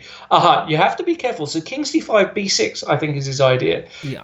Yeah, and now b6, king takes b6, knight takes d5 check, king what kind c5. of ending is this? Yeah, I mean, I think this is still winning for black. I mean, I had an ending like this, 3 pawns versus the knight, and generally this should be winning, unless you get some kind of blockade, because maybe knight f6, you're going to force this pawn to move, and you might be able to get a blockade, but of course now white can't win. He can only get a draw, best case scenario. So No, I don't think this is ever a blockade, right? So like it shouldn't king be. c5, Yeah. if knight f6 g3, let's say you go king f3, I go king d4, and if you ever go knight e4, I go g2. Yeah. You know, you're overloaded always on the e4 square. Yeah. So I don't think this is ever a blockade. Yeah. Um, By the way, two results have come in, and again, the young Norwegian, the board 4, has gone yeah, down. It's yeah, it's 1-1 at the moment in round 2. I mean, this is a fascinating ending, but I think we're just very quickly go over to Hammer because we want to see just, it's very important for this round how he's getting on. We'll come back to this ending because you don't often see endings like this. But Hammer's position looked quite promising for him with white, and now just diving into the current position here. I still like his position a lot. In actual fact, this is one case. I'd like to see how he did this because he's got a pawn on f3, where the pawn on f3 might be good for him. Because let's just have a look how it develops again. Now, both sides making some little progress, and he allows here the doubling of his pawns, but the pawn on f3 does a fantastic job of stopping the black knight coming in the game. But on the other hand, white's knight on e5 is just an absolute monster. And now going for the queen exchange, it seems to me that white is well in charge, and white probably will win this game. I mean, he's got the g file, he's got the knight, weak pawn on f5. Black's in a horrible situation. White's pieces dominate the board here, so I think Hammer Time is going to take this one down. Should we go back to that ending? I think we should stick with that one. yeah. Fascinating ending. Yeah. The king is now on e4, and knight d6 choke. Probably he'll just go king d5, knight e8. And now I think you should just get going with your guys. I think you should be playing g3 here. King e6. This is quite clever because he's trying to force this knight to a bad square. I think he wants to play e4 first. Just do it little by little. Yeah. Because if you go g3 too soon, maybe white has dreams of getting a blockade with king f3. I mean, I think it's a dream still. This will be a great result for Kettle Lee. I mean, pretty much ends the match. Because we expect Jon Ludvig to win his game, and as we said, 6-2 is just too big a deficit to overcome. My predictions of this being a lot closer might be rubbished. Yeah. So, but we'll see. Knight d6 played. He hasn't actually made much progress, I think, so far, but it's one of those positions you play along. I mean, maybe the king, another way to win, just put the king down here and use your g-pawn. I mean, can you just do that? Is that a simple way to do it? I don't know. I think he's making a meal of it. I think he's making a meal of it. The other thing is he's now down to 35 seconds. Yeah. And once you start getting... the good news is that you can make a lot of quick moves here, but king h4... Let's say I go king g2 here. Yeah, f3. Yeah, I mean, like, now you're getting into bungling this. You are. I mean, you want to go g4. Sorry, g3, king g4. He's gone f3. But now after king f2, what's his idea? Well, is he going to put his king on h2 and just try to queen this one? I mean, let's say king f2, king h3. Can't.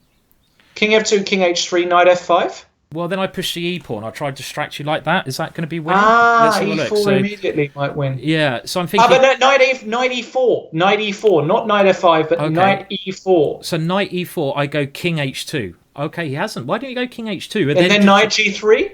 And then... you just keep the knight on those two squares. Yeah, and then... This is a draw I think he's bungled it. I think he's bungled it. He's completely messed it up. Yeah. I mean, I was sure he could go g3 a lot earlier with the king on d4, and there was no blockade. I was pretty certain about that. He's complete. No, I mean, this is now a complete bungle. I mean, this knight does a great job. The king's now advanced. Well, I mean, this is an important save. Really important. But I mean, let's just go back. I mean, this has to be a draw now because you've got the blockade, and I don't think it's going to be anyway, especially with the time. I mean, the weird thing is, Lawrence, if Kettle Lee loses on time, I know it's probably a draw, but shouldn't he lose because you can still set up checkmate in this position? Well, theoretically, hypothetically, you can, because you can set up a checkmate where the pawns trap the king. I think you could do. But I think it is a draw if Kettle Lee loses on time, and unless something terrible happens here, it should be an easy draw. Okay, well, let's just make sure he's still trying here, But I mean, because White could get himself in Zugzwang. No, it should be a draw. The knight just hops backwards and forwards, I think. Is that right? I think it's a pretty simple draw now. Yeah, Now it's a simple draw. Okay. And by the way, Jon Ludwig won his game. Yeah. As well. So, but this is a bad result for Kjetil, who had a very clearly winning position. No, so I think Gorky, I was going to say I think the Gorky Stormbringers should be actually really happy about how this has turned out. Yeah, definitely. I mean, just to highlight in this what happened at the stage where things turned here. It looked to me like White was doing well, but this was basically a slip up from Dmitry. He could have gone something like Bishop D3 here to stop this possibility, because he lost all of these strong pawns by going King F2. And now Black just takes the centre. And I think Black should have won that, but it was never that simple, was it? It was never entirely simple to win that one. There was a bit of work to do. There was a bit of work, but really somebody of Kjetil's strength should be winning that ending. So 5.5, 2.5. What happens in the event of a tie? Do we know the regs for that? Perhaps Greg Shahadi or somebody in chat can let us know. If it were to end 8-all, I think it probably the Gorkies go through, because it's normally the team on the left which have draw odds, because they have had a better run up in a competition. But okay. I'm not sure about that. There might be a playoff. I mean, to be honest, to get to 8 points now is kind of a bit of a pipe dream away, isn't it, for Gorky Stormbringers? I mean, 8.5. Yeah. 8.5 is definitely the winning score. In actual fact, if Norway somehow put off a miracle here, well, what do they need? They only need three out of 4 in round 3. And they've already got there. They've already got to the winning margin. 8.5 is the winning score in the match. So, yeah. Well, this is going to be... I think the most interesting match is actually Andreekin Hammer. So Dmitry absolutely has to win that against Jon Ludwig. And then we're going to need some kind of miracle by Sharafeyev against Carlsen. Yatsenko absolutely must beat Carlsen. And Gorozhanin absolutely must beat... Kjetil Lee, and I've been informed that the Norway Gnomes actually have to reach 8.5, so there are draw odds. You're right, for the Gorky, and that is a half point. Yes. So that is a legit half point advantage before the game starts. So we're halfway through. Norway big favourites, but we'll see. This is going to be a really interesting round. Yeah, I agree, and it's going very well for the Norway Gnomes at the moment. I mean, just look at the rating differences with the two teams, and this is if we look at it now, it's funny because I kind of assumed that I'm bringing up the rating averages now, that the Norway Gnomes are miles ahead, and I think that's a little bit should we say artificial, because on paper the Norway Gnomes are only 4 points ahead on rating. But then again, if you look at other factors, the Norway Gnomes have 3 GMs in the team. The Gorkies only have 1 GM. And this kid they've got, I don't know how they manage this. I'm not sure about the rules, but the 1900 kid of the Norway Gnomes is actually apparently 2400 rated on the proper ELO list. So on the next list, I think that is. So they've got a massive team there. And they're kind of showing that at the moment with the scores that they're coming through. And we're just waiting for round 3. And you're right, the Gorky Stormbringers, they need to have a massive round now, don't they? They need to win like 3-1, basically, something like that. So yeah, they need a good 3-1 round. I think anything less than that, and it's pretty much over. But it's a very tall order against this Norway Gnomes team. But the games have yet to kick off. Any good stories? I mean, I've given a few gems there. Have you ever played against any of these guys, Simon, or got any good stories about, Magnus or Andreekin? I've got stories. There's always stories. Can't mention many of them online, but that's true. I remember I played Magnus twice, and I played him in Gausdal in Norway once in a classical game, and I actually managed to win, but he was quite young. And then I played him a couple of years later in a Blitz tournament in Reykjavik, and we got down to an ending. and I had there was nothing else on the board, but I had king, bishop, knight, and one pawn, nothing else. And Magnus just had king and rook. And you know what he did? The little cheat. He took my king. He took my king, Lawrence. How dare he? How dare he? He went and took my king, and and in those days, taking the king actually meant you lost the game, because now there's a weird rule that if you take your opponent's king in blitz, you lose the game, because taking the king is actually an illegal move. Is that true? It's true. This is a weird rule, and it happened to two grandmasters in England where they were playing for like £1,000 or something. Really? And it was Keith Arkle and Aaron Sumscale, both grandmasters, and Keith was in a losing position, left his king on pre, and what you had to do there is stop the clock and say he's made the illegal move, he's moved his king into check.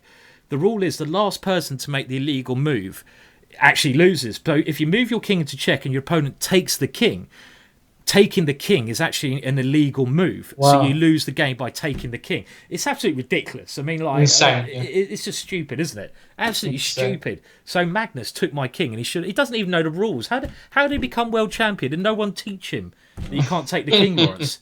I mean, what a cheat! What a cheat! Yeah, it's ridiculous. Nobody told him. Yeah. I mean, you know Magnus quite a lot as well, I guess. I mean, you're quite friendly with him, and so I mean, he's a good world champion, isn't he? He's a great world champion. Yeah, he's a good world champion, and he has done a lot for chess. I think he can do a lot more for chess, and I think a lot of other players can do a lot more for chess. I think there's just so many things that can be done, and I think without patting too many people on the back. They've already got a lot of pats, but I would say that what this league is doing is fantastic for chess. Exposure-wise, just in terms of the format, it's more exciting, and the top players are participating. So the Pro Chess League is a step in the right direction. Amazing prize fund for the first year. It's brilliant, and can only go from strength to strength. So yeah, certainly. And the Magnus game has started by the way, Lawrence. Yes. And we're just having a look at it. It's the Exchange Queen's Gambit, and this is the line being played by a number of players. Now, another thing we should mention, we should flick in is that we've given away diamond membership to the person with the best chats on Chess.com TV. Now, I know someone who certainly won't be getting it. For the first time, I think the chat in Twitch is better. Unbelievable. So I wish we could give it to someone in Twitch. Maybe we can. But, oh, God, you can't, by the way, just looking at the opening, you can't play this opening against Magnus for black. I'm sorry, Lawrence. Apparently you can. You can't do this against Magnus. No, you can't. So there is a free diamond membership, just to let everyone know, for the person who's been with us for the longest time. And but you can't play this. This is exactly what you shouldn't do against Magnus, isn't it, Lawrence? You would have thought so, yeah. And the funny thing is, so we'll just go to move 11 here, which is a really interesting moment, because the move knight d2, I think the backstory is this: the move knight d2 on move 11 was actually a finding of knight d2 or knight e2. Sorry, is it knight? Sorry, knight e2, isn't it? Yeah, it's knight e2. Sorry, knight e2. Yeah, I think it's knight e2, and I think it was actually a hammer find. Yeah, and he found this for Magnus in preparation for one of his matches, and so it's just curious that Magnus doesn't actually play knight e2 at all here. That he goes with the more standard knight h4. I mean, I can't remember, Lawrence, but it was one of a game where I literally saw one of the only times, in the history of chess, I think, where I saw Kramnik get completely squeezed and outplayed. Was this game you're talking about, where Magnus had this opening against Kramnik, and he completely... It was against Kramnik, yeah. It was. He completely squeezed Kramnik to death in this line. But, I mean, I'll be interested to know what improvement Black had there, but it has taken a different course. But the reason I don't think Black should play this is because you're giving Magnus everything he wants. Magnus likes positional advantages, pawn structural advantages, where he can play for a long time. And with his idea here, I mean, you're just going to make a mockery of the bishop on g6 here. I mean, there's ideas of just trapping it with f5, h3, g4. That bishop is just a lump of coal.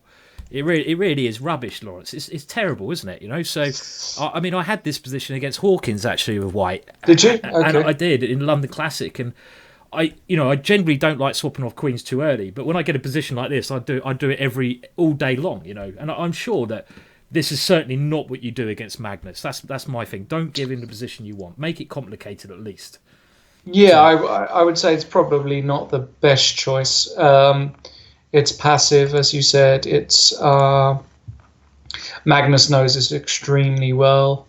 yeah. So yeah, not a really big fan, have to say. Especially if sort of pawn to f5 is the only move which he's just played. That's disgusting. You It's know, that bishop disgusting. on g6 is really gross. So It is. yeah, and also bishop d3 might just win it. Well, I Like mean, knight, this is knights. his only try, isn't it? Yeah, but even this is one case where the two knights are clearly superior to. Well, I wouldn't even call that a bishop on g6. That's basically like a pawn which has grown a lot of mould around it or so. I mean, it's horrible, isn't it? It's just not a bishop. So this must be a lot better for Magnus already. I'm sure about that. Yeah, Okay, well, let's have a look at the other game, shall we? Should we see what's going on there, Loz? Do you want to pick one? absolutely. Where do you want to go? Let's go. We should look at Dimitri, shouldn't we, versus Hammer? That's a big I one. think so. I think that's a big game, and we've got a really interesting position as well. So we had a Queen's Gambit declined, and Dmitry Andreekin actually played another Magnus favorite, and also a move that had. So this is actually a really interesting psychological. There's a psychological side to this move, 3a6. This is the move that Magnus played against Jon Ludvig Hammer when they played each other over the board at Norway Chess a couple of years ago. And that was the game that actually Magnus went on to lose. I think it went something like knight c3 in this position. Or was it some? It was some kind of. There was some combination of knight c3 and bishop g5, and Magnus went f6 at some point. And he went a little too far, even against Jon Ludvig, who's an extremely strong player, of course. And Jon Ludvig won that game with white. And of course, that was actually the start of Magnus's only real decline. If you remember, he had a very dodgy patch. The first of his career. But in this game, it went a6, takes, knight c3, c6, and e4 immediately. Well, you know what? I've had this position as white as well. You know? Have you? Yeah. Okay. Because I had this against, I think it was Barman, a German grandmaster in the French league. And I mean, it's quite logical going e4, Lawrence, because you've got to think, what has Black done? And Black's basically played this move a6, and it doesn't fit into this strategy when white takes on d5. It kind of, you could say he's lost the tempo. He hasn't developed any pieces. And I think the next move is very logical. You've got two pieces developed. So what's more logical than opening up the position with e4? Because you're opening things up, trying to get a quick attack. But the next move, Lawrence, after black takes on e4, Yeah. knight g5. This is like Morphy style chess, isn't it? I mean, with ideas of bishop c4, you know, I like it. I like it a lot. You know, the English school of chess approve, yeah? So Yeah, this is really an English school of chess move. yeah. So knight g5, and then Andreekin just played knight h6 like nothing, right? He's got to defend that pawn, hasn't he, somehow? So it's the only way. And Well, what happens if he goes bishop e7 immediately? That would be my question. Like instead of knight h6. I mean, I'd love to take on f7 here. Is that just rubbish? Is there any attack if I take on f7? I don't think so. But I mean, it could be some kind of attack, like in the old King's Gambit styles, you know, where you just bring. Feels a bit much. Though, I think it's a bit too much, but it's something you maybe play like 1,000 years ago or something, yeah, when everyone defended like rubbish. More like I What played if I it just 5 take on minutes e4, ago. Lawrence? What if I take on e4 there? What about Yeah, that you one? can. You can take do on that. e4. Normal Yeah, move. of course you can. Yeah, of course you can. So no, just curious that he played knight h6. Yeah. And now, well, bishop c4 is a normal developing move, just pressurising the f7 square, and bishop e7. So he plays this. It kind of comes to the same thing. Yeah. Knight on c takes e4, and now we have one more move, bishop to f5. And I mean, structurally, you could say the one downside of this plan for white is he's got this isolated pawn, hasn't he, on d4. Later on in the ending, that could be weak. Is that sort of something that you have to worry about as white here? Well, yeah. I mean, it's always in the back of your mind whenever you play any isolated queen's pawn position. But of course, with so many pieces still on the board, that isn't an immediate concern. But you still have to be rather quick here with white, because if you allow black just to castle, play knight d7, knight f6, exchange a few pieces off, it relieves the tension, and you are left with this weak pawn. So Andreekin's kind of banking on that. But it's still a very, very interesting position. Yeah. Okay, so bishop f5. What would you do here then? What is there anything dynamic you can sort of go for some big? Well, the first here? move you look at is queen b3, right? Because b7 and f7 are both on prise. Sure. But I'm concerned that, after queen b3, what's the move I would be concerned with here most? Don't know. Maybe black just castles. Says okay. And if queen takes b7... Can you take on d4 here? Try to get a counter-attack going, maybe? Yeah, I was thinking about that, but... Something like this. It's getting very messy. It's getting very messy. I'm not sure. I'm not sure. I mean, I certainly play this way as black, because if you take the rook on a8, I take your bishop on c4, I stop you castling, and I've got bishop b4 check coming, your queen is out of play. This looks very dangerous to white. I wouldn't want to get this position as white, personally. Too dangerous, Yeah. It might be okay, but I don't like it. I don't like it. So, I mean, what has he done after bishop f5? I mean, queen b3, I think black will just castle, won't he? Can you go for the king in a bit more direct manner? Can you start throwing some pieces at that king somehow? I'm not sure how. I'm not sure how, because the bishop also, if you play a move like queen f3 in some lines, the bishop can just rest on g6, and it neatly. Well, can I go? Can I play my favourite move here? You know what that is, Lawrence, can't you? You're going to want to go g4, don't you? Maybe you take that pawn though. I thought your idea was g4 takes and then take on f7 or something like that. Well, I want to go h4. I mean, I'd love to go h4, h5. That'd be, sort of a normal idea here as such, to just try and make a mockery of your bishop and attack, something like that. So I think h4 is... It's interesting. Perfect. But look at the time difference, Simon. 6 minutes already in favour of Andreekin. And he's using this time to calculate. This is going to be Jon Ludvig's weak point, isn't it? Because if he doesn't find something very testing now, he's just going to be left with 6-7 minutes difference, and Andreekin's going to use that. So don't know. I mean, I think it's the kind of position where I can understand why Hammer Time has to do something, because if he allows black just to castle and play knight d7, knight f6, he certainly won't have an advantage. He could even be worse, because the more pieces that get exchanged, the weaker your isolated pawn on d4 becomes. So I don't know. I mean, I'd want to try to get some kind of initiative going. I mean, could I go g4 straight away here? What about that? I mean, what about just going g4 now? Well, that's what I mentioned. Yeah. Oh, yeah, right. That's You what meant I it straight said. away. Okay, yeah, I meant it straight away. Yeah. Very, very possible move. So I think he's looking at all of this stuff. Should we quickly flick back to the Magnus game? Because I look at the position on the board and it makes me want to weep, and howl like a wolf on a very lonely, cold night. I want to hear you. I want to hear you howl like a wolf, Lawrence. Go on, give it a go for the crowd. I don't know if I can howl. It'd be something like that's that's what I would be doing if I was black here, because this is just disgusting. It is. I mean, let's see how we got here. I mean, the problem with this position is this bishop on g6, and white just needs to play sensible moves.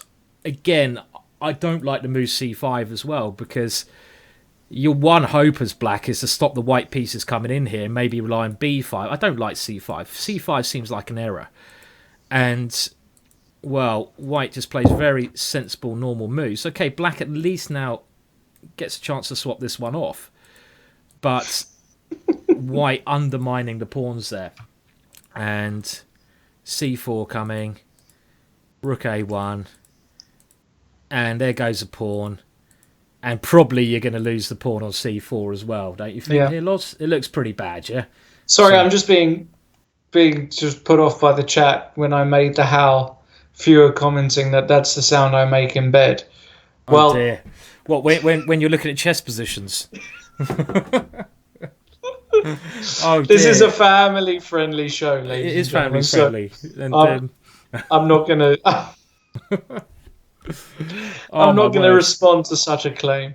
That's some. You're putting some very worrying images in the heads of people listening today, Loz. You know, the Lawrence Howe. Oh no, just say no.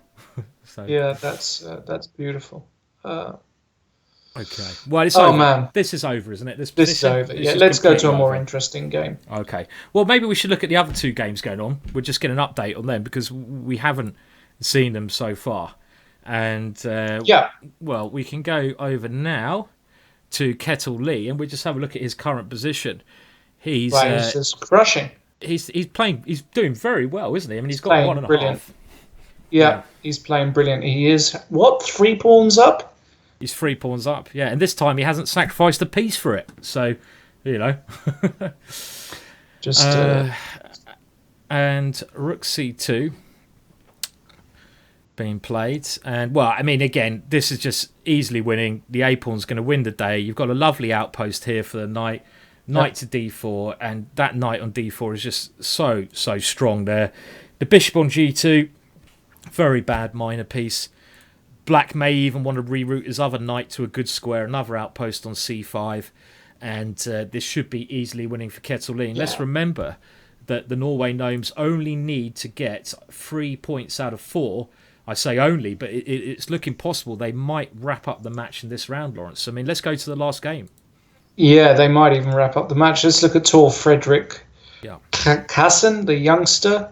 Who's had a tough time so far. Yeah, losing. And he's getting outplayed here as well. White has managed to get one of those very famous superior minor piece middle games. The knight is better than the bishop on g7. White can blockade black's position by putting it on e4, and this is a pretty miserable position to play with black. This is what I like to call a King's Indian gone wrong.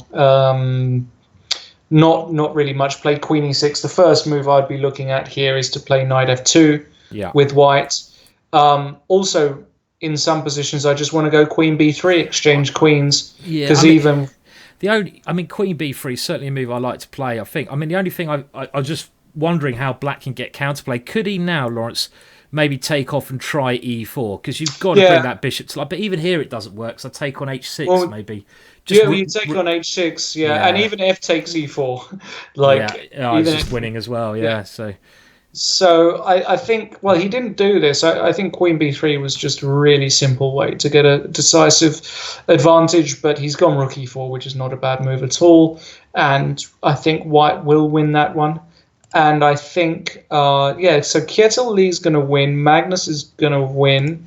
And there was a draw in... Oh, wow. Ludwig. Wow, that is disappointing. That's really... Let's have a look how it drew so quick. So we had... Bishop f5, and this is an interesting idea. We were looking at sort of crazy ideas here, but instead, white aims to, get rid of the one strategic weakness. This is this pawn here. It's a weakness later on because you can't defend that pawn with one of your own pawns. I mean, that's why we called it isolated pawn. It's like a soldier out on the battlefield without any backup. So Hammer just decides to eliminate it. And we had both sides now castling, and after an exchange on d5, it's a dead symmetrical pawn structure here, so you just got to rely on your pieces. But the pieces, it looks maybe superficially that whites are a bit more active. And after queen d3, you know what, Loz? I find that a very strange decision from Dmitry. I can understand why John Ludwig Hammer does that, because he's playing the top board. a draw brings them that much closer to victory. But why did Andreekin, why did he, Dmitry, I can't pronounce the name. I don't care. No, can I call him the Big D, the Russian D?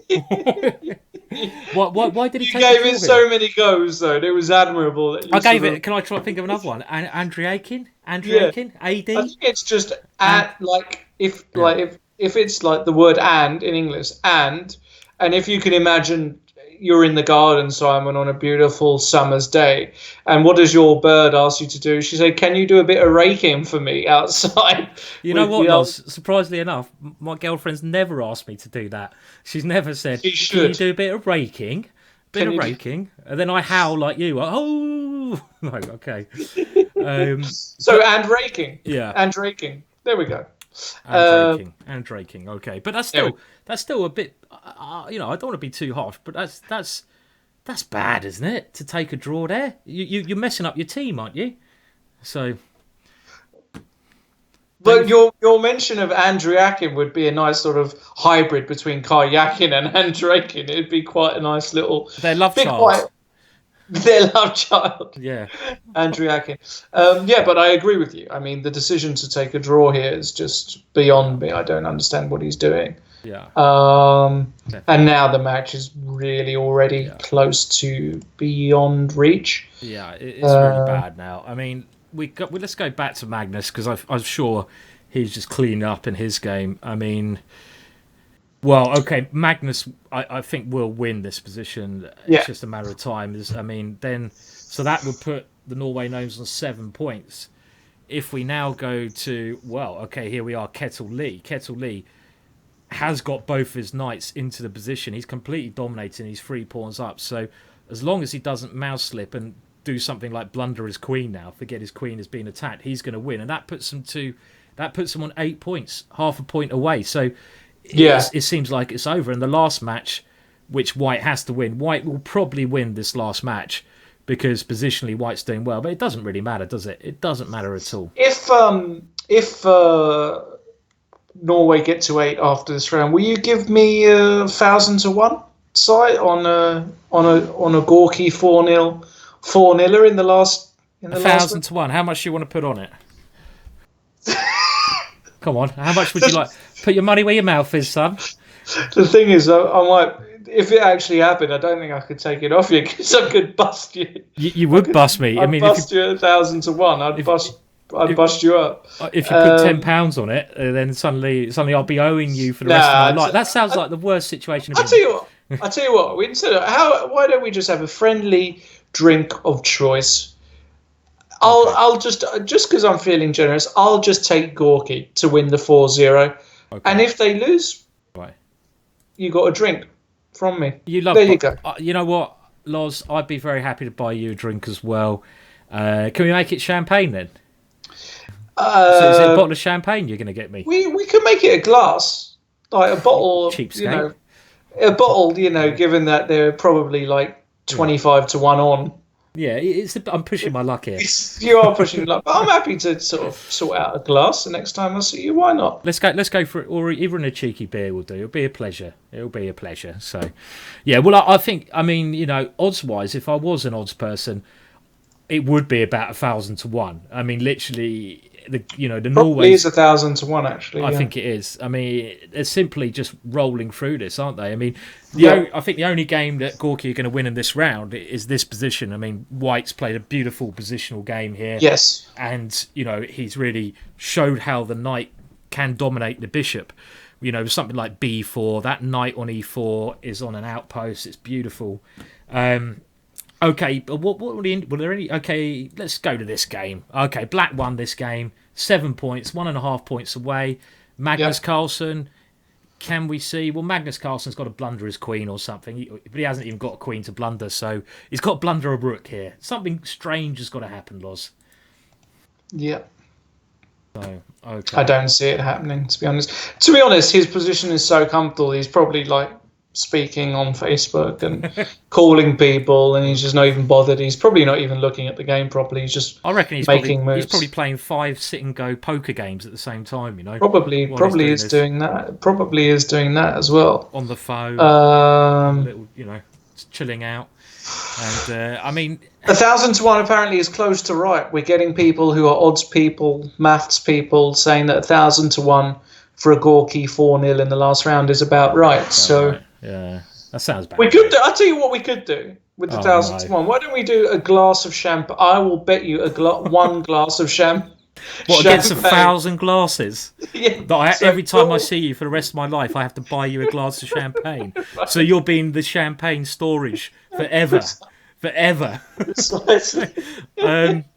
be quite weird. I see you, and the first thing I have to do is bring you a glass of champagne up to you're an old man. Okay, let's do it. I don't think it will happen, so let's do it. All right, we got to do it. I'm not going to take it off you anyway, but we're just to entertain the fans. We've got to do it. Yeah. By the way, I mean, let's have a look, Loz, just quickly, because these games now, this is round 3. It looks like the 2 games are going to be wrapped up. Let's have a look now. This is what people are calling the bracket, and I'm sorry the picture quality is not amazing. Yeah. But I'm bringing up the bracket now, and this is just to show where the teams are and how they're progressing. Now, I'm afraid on my bracket, they don't actually... It's not very clear the names of the teams. It's the logos. And we're dealing with the Eastern Division, which is the top left-hand side. And that's the Gnomes versus the Stormbringers. You can see that the Gnomes are probably going to move into the semi-final stages. Now, I think the Webster Windmills... they're in the bottom right, and the Chess Bras even. They're the teams I think have got the best chances here, Loz. But my favourite to win the whole thing is the Gnomes. Who do you think's going to win the whole thing? I don't know, because the Webster team is so strong. But what's interesting is that they play the Chess Bras in the semis, assuming that goes to form. And, of course, that's a huge matchup where, you know, that will be an all Grandmaster clash, I believe. Oh, well, actually, you have to have an average of 25, don't you? So 3 of the 4 boards on both teams will be Grandmasters.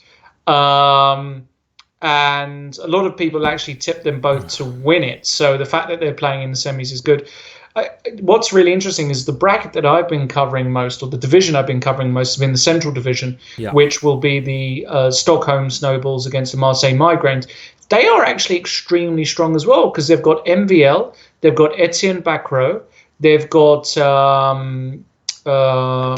Nuki, I think is what's his name? I've forgotten off the top of my head. Who is it?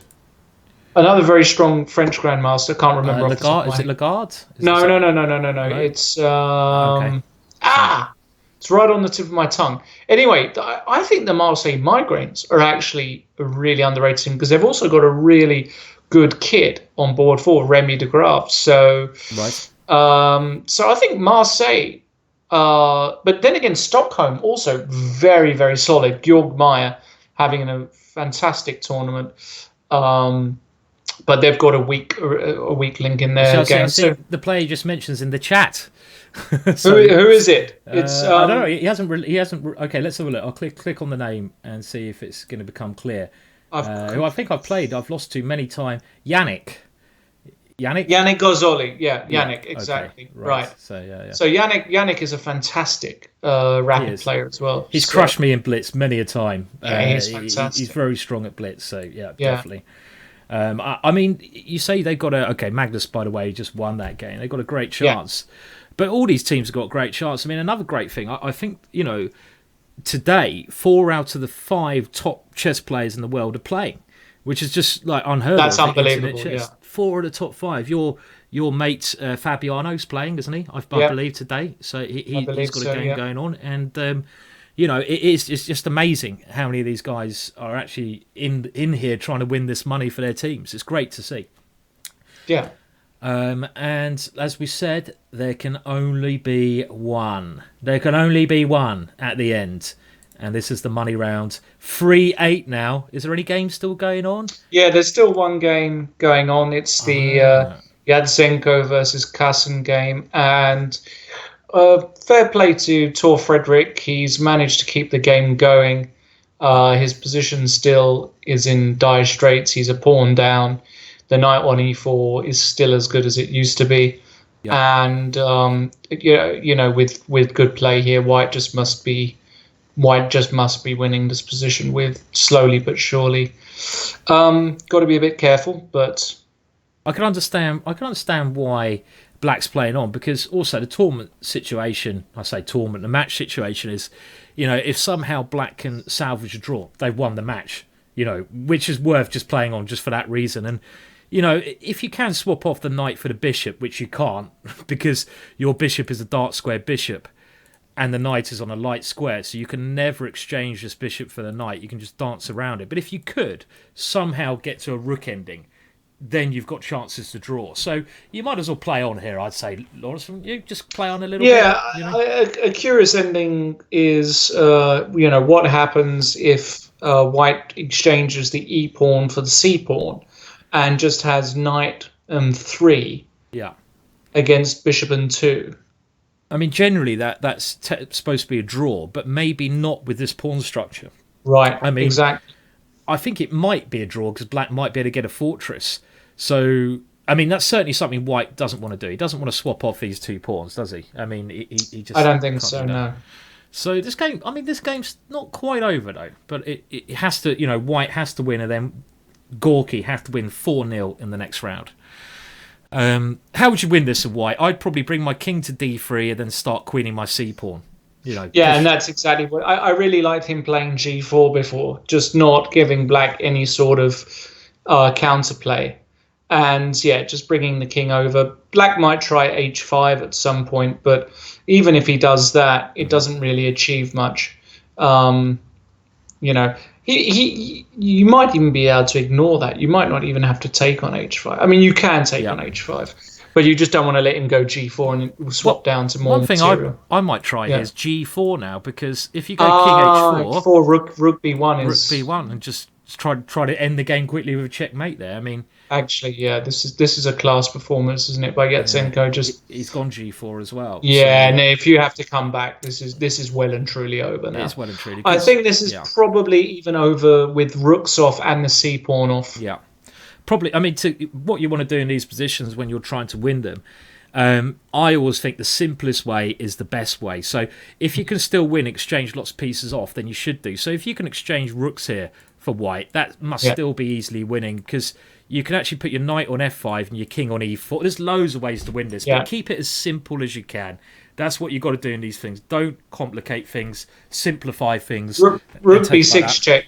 Rook b6 check is just the end of the game. King f7, knight d6. King h7, you take another pawn on g5 and put the knight back on e4. He's done it. I think this is just resigns now, actually. No counterplay. I would have no problems with him resigning. He's now knight d6. So knight d6 is the easiest way to finish this off. So he'll definitely resign now. Yeah. So the final round is a big round, Andreekin Carlsen. So Andreekin absolutely they all must win. There is no, they all must win. Well, they must all win. I mean, somehow, Dimitri's got to take down Carlsen. For a start, that sounds a bit tough, doesn't it? I mean, 4-0, it's not going to happen. I'm not going to owe you glasses of champagne for the rest of my life. I mean, what would be really nice is if, for some reason, we were at 3-0, and the Carlsen game was still ongoing, and Andreekin was pressing. I would then give you the option to buy out. For 500 glasses. Yeah, you could just buy out immediately. 500 glasses of champagne. How many bottles is that? That's a lot of bottles. Forget about the bottles, mate. Think about your wallet. I know. I can't afford 500. I can't afford one bottle of champagne, let alone 500. That's a lot of bottles of champagne, mate. That is. I'll find some cheap champagne somewhere. Maybe some. I don't know. Where you can't really get cheap champagne, unfortunately. Can of course you can. Yeah, you can ship some over from France or something for, €3 a bottle or something. €3. Like that. What kind of champagne do you drink? Yeah. I'm sure there's some cheap stuff out there. Yeah, maybe. Okay. Dr. Robert Vinnick said it's about 40 large. So 40 large. Oh yeah, my he's word. calculated. So actually, I've got quite a bad bet here because It's a terrible bet. I'm playing my £40,000 worth of champagne against your one glass of £5 champagne. Right. So I'm not. Hang on a minute, something like that. That's not. How did that work out? Okay, so it's about 1,000 to 1, something ridiculous like that. So yeah. I mean, we're all going to laugh at this when, Norway win like 3.5, and, yeah. but, in some alternate universe, you've lost this bet. I and have. somewhere in some beautiful alternate universe, I might even have a bath with all of those glasses of champagne. I might just say, do you know what? Get it in the hot tub. Well, look, I don't mind doing that as long as you don't ask me to join you in the bath, Loz.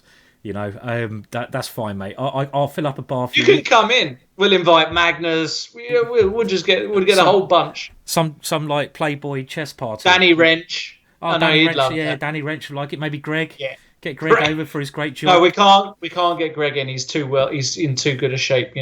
Danny's also in great shape, but Greg's in. He's like super beast. So we can't have Greg in there. He'd embarrass us, too much. So we could ask Anna, but. I have to say, we probably should invite some females. At the moment, Probably, this is just an all male champagne bar fest. It doesn't sound right to me. So we've got to invite some females. I'm sure Fiona would like to jump in the bar. Fiona. Oh, Fiona! If there's champagne in there, I'm sure she'd be in there nose first, wouldn't she? She'd dive in that thing. I think, Even after we've been soaking in it for 2 hours, she'd be.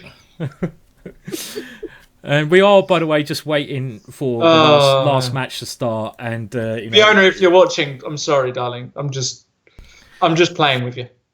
I mean, metaphorically.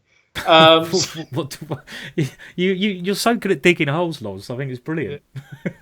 Yeah.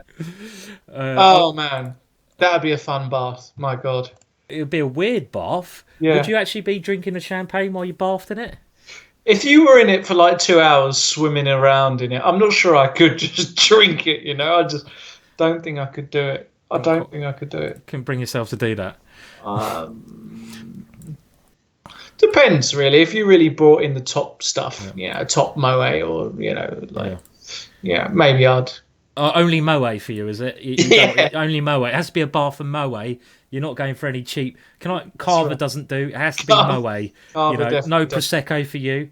Only moe. I'm actually a big prosecco fan. Yeah, I'm a bit worried about how excited about this idea you are. Me and you in a bath of champagne. I'm kind of like kind of getting a little bit. Would your girlfriend mind about this, or would she be invited, or not? She could think what she likes. Me and Ginger GM in a bath of champagne. Yeah. Happy days. I can't wait for round 4 to start. Yeah, me neither. Where are these games? They're not starting. I can't see them yet. I can't see the games. As soon as one game starts, Loz, I'll let you talk about it. Actually, I might have a little break now, just for a second or two. Yeah. I just need to check my wallet to make sure I can buy you unlimited champagne. So I'll just put it on.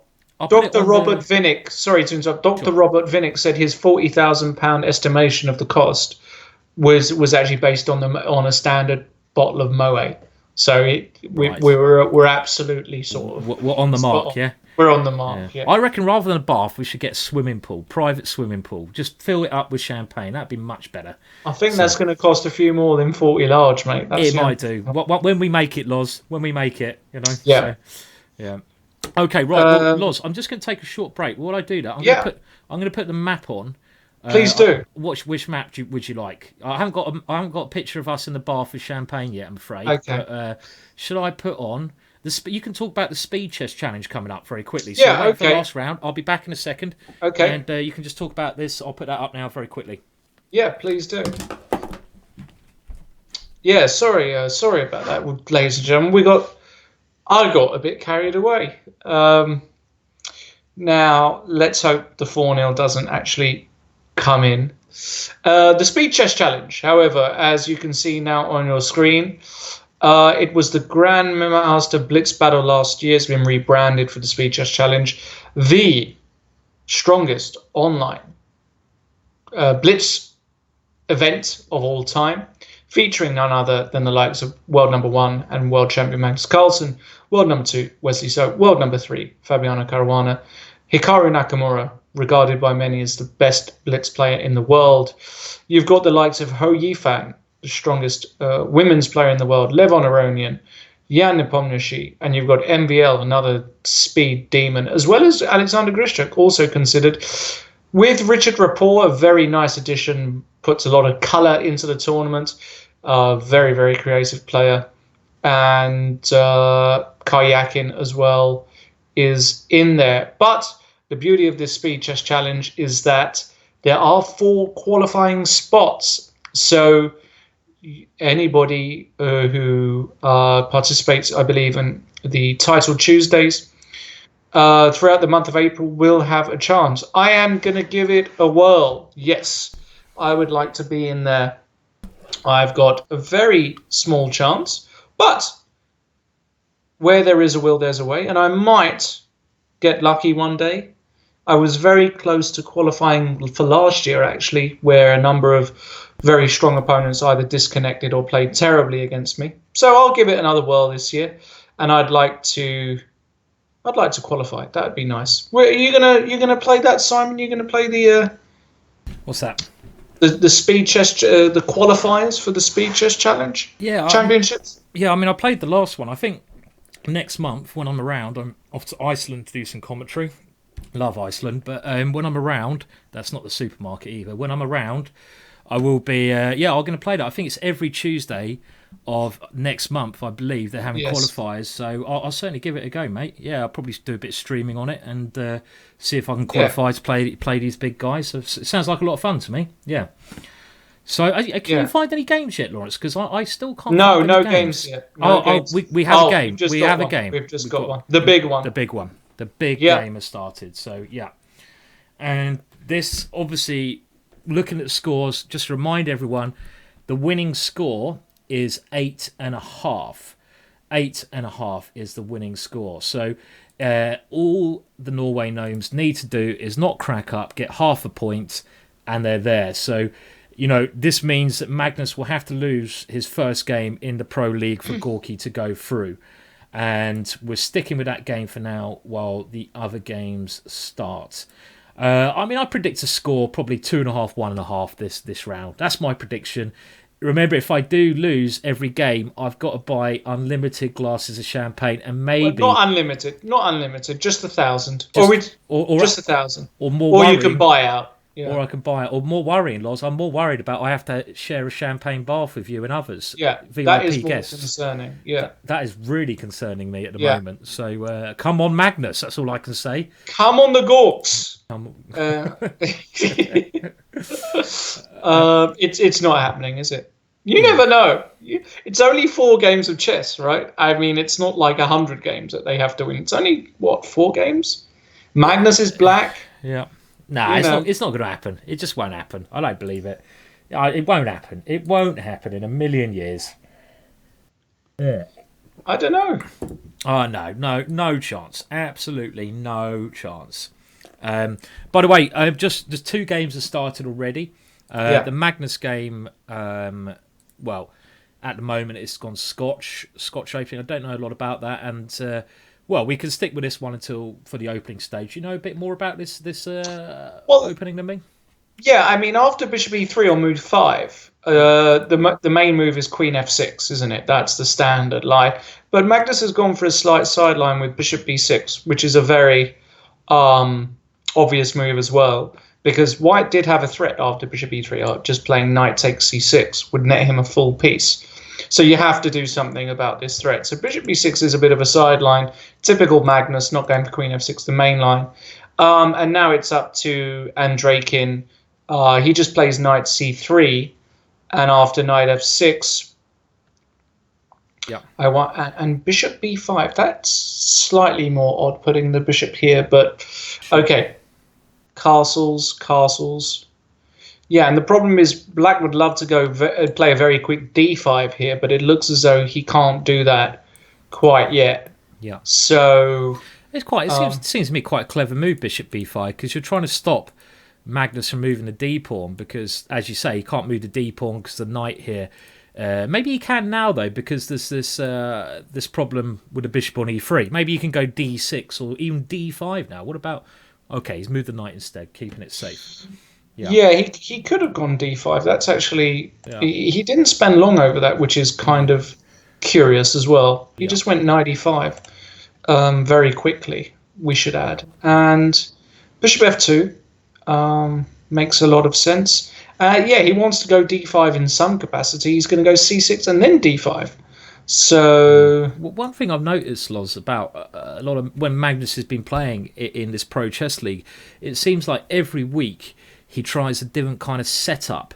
Like last week he was playing b3 and b6 and g3 and g6 all the time, and this time he's going for these similar setups where often the main move that he's aiming to play is this move d5.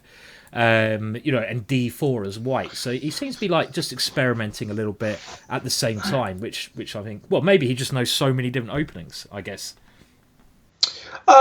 He just knows a lot of openings, and he's the thing with Magnus. He's a universal player. He's comfortable playing pretty much any position. I think he's more comfortable playing certain positions, but if you gave him any position, he can play them better than anybody in general. So I wonder why he's thinking about d5 so much here. So is he wondering about d5 and then white going quickly f4 and then going e5? Is that a concern? It looks very loose for white to do that. If Magnus plays d5, white goes f4, knight c4, e5. You can even probably take on b2 there. Yeah, he's gone d5. I don't believe f4 should work. Yeah, he just took on d5. Takes. Maybe he wants to go knight. Well, I was going to say, he's going to take on d5 and maybe just drop the bishop back to b3, just to gain some control, which he has done. And now Magnus has to put his queen on a good square. He'll probably just drop it back on d8, in my opinion. Here, just play queen d8. It doesn't look like white's got anything from the opening to me, does it? Queen d6. I mean, okay, you got this bishop on c8. You need to find a square for, but it's a symmetrical pawn structure. There's there's not much happening at the moment. Bishop on b6 is very strong. I mean, surely white hasn't got an edge out of this opening, has he? No, I wouldn't have thought so. And also, there's a cute little trick here. If white plays the move queen d2, which looks really natural, if you put that on the board side, queen d2, then I think black can play c5, and actually you win a piece there. The knight hasn't got a way to move and defend the queen on d2. So I think he'll probably go c3, which he's just done, and bishop d7 played. But this is just nothing. It shows how our brains work. You were saying queen d2. I saw another stupid idea here as well. And my stupid idea was bishop h3. do you like that one? I know. I do like that one. I see what you're trying to do. I mean, this is just a stupid idea where after takes, we take it. Well, it doesn't even work because f3's defended. Right. Okay, it was a silly idea. So, okay, bishop d7, and Magnus just wants to bring his last piece into the game, rook d8. I mean, do you think for the team, Magnus will be happy taking a draw in this game just to, get the result? Yeah, of course. That said, Magnus is a very ambitious guy, and I wonder if he's thinking, you know what, I just want to be the top player as well in this whole tournament. I don't know what his score is. I'd be curious. Perhaps somebody either in Twitch or in the chat can just say what his score is, but I imagine it's huge. Yeah, it is. I mean, he got 4 out of 4 last week. I think the week before he got 3.5. I think it's either 3.5 or 4. I don't think he's had more. So he's certainly getting all the big points, definitely. Yeah, but he's the world champion. He kind of we're used to this, aren't we, with him? So. Oh yeah. Shall we have a look just quickly, because I'm a little bit nervous still at the other games. Yeah, absolutely. Let's go over to Hammer Time, and I think we'll stick with the current positions in the game. Hammer Time is black here. We have this position looks absolutely fine for black. I probably even prefer black. Why? Not queen d4 in this position. Queen d4. Can I not get a rook to rook c8? Try to get. Okay, but I can take on a7. Maybe, I don't know. I would certainly consider it. You think this is all right? Okay, queen. I don't know. I have got a queenside match, and Well, I guess Queen D4. I might even try to swap that one off now. Even yeah, let's say knight here. Try to get my knight to F5. I mean, yeah, maybe it's something. He's gone Queen D4, by the way. yeah, So he's gone knight H5 as right. well.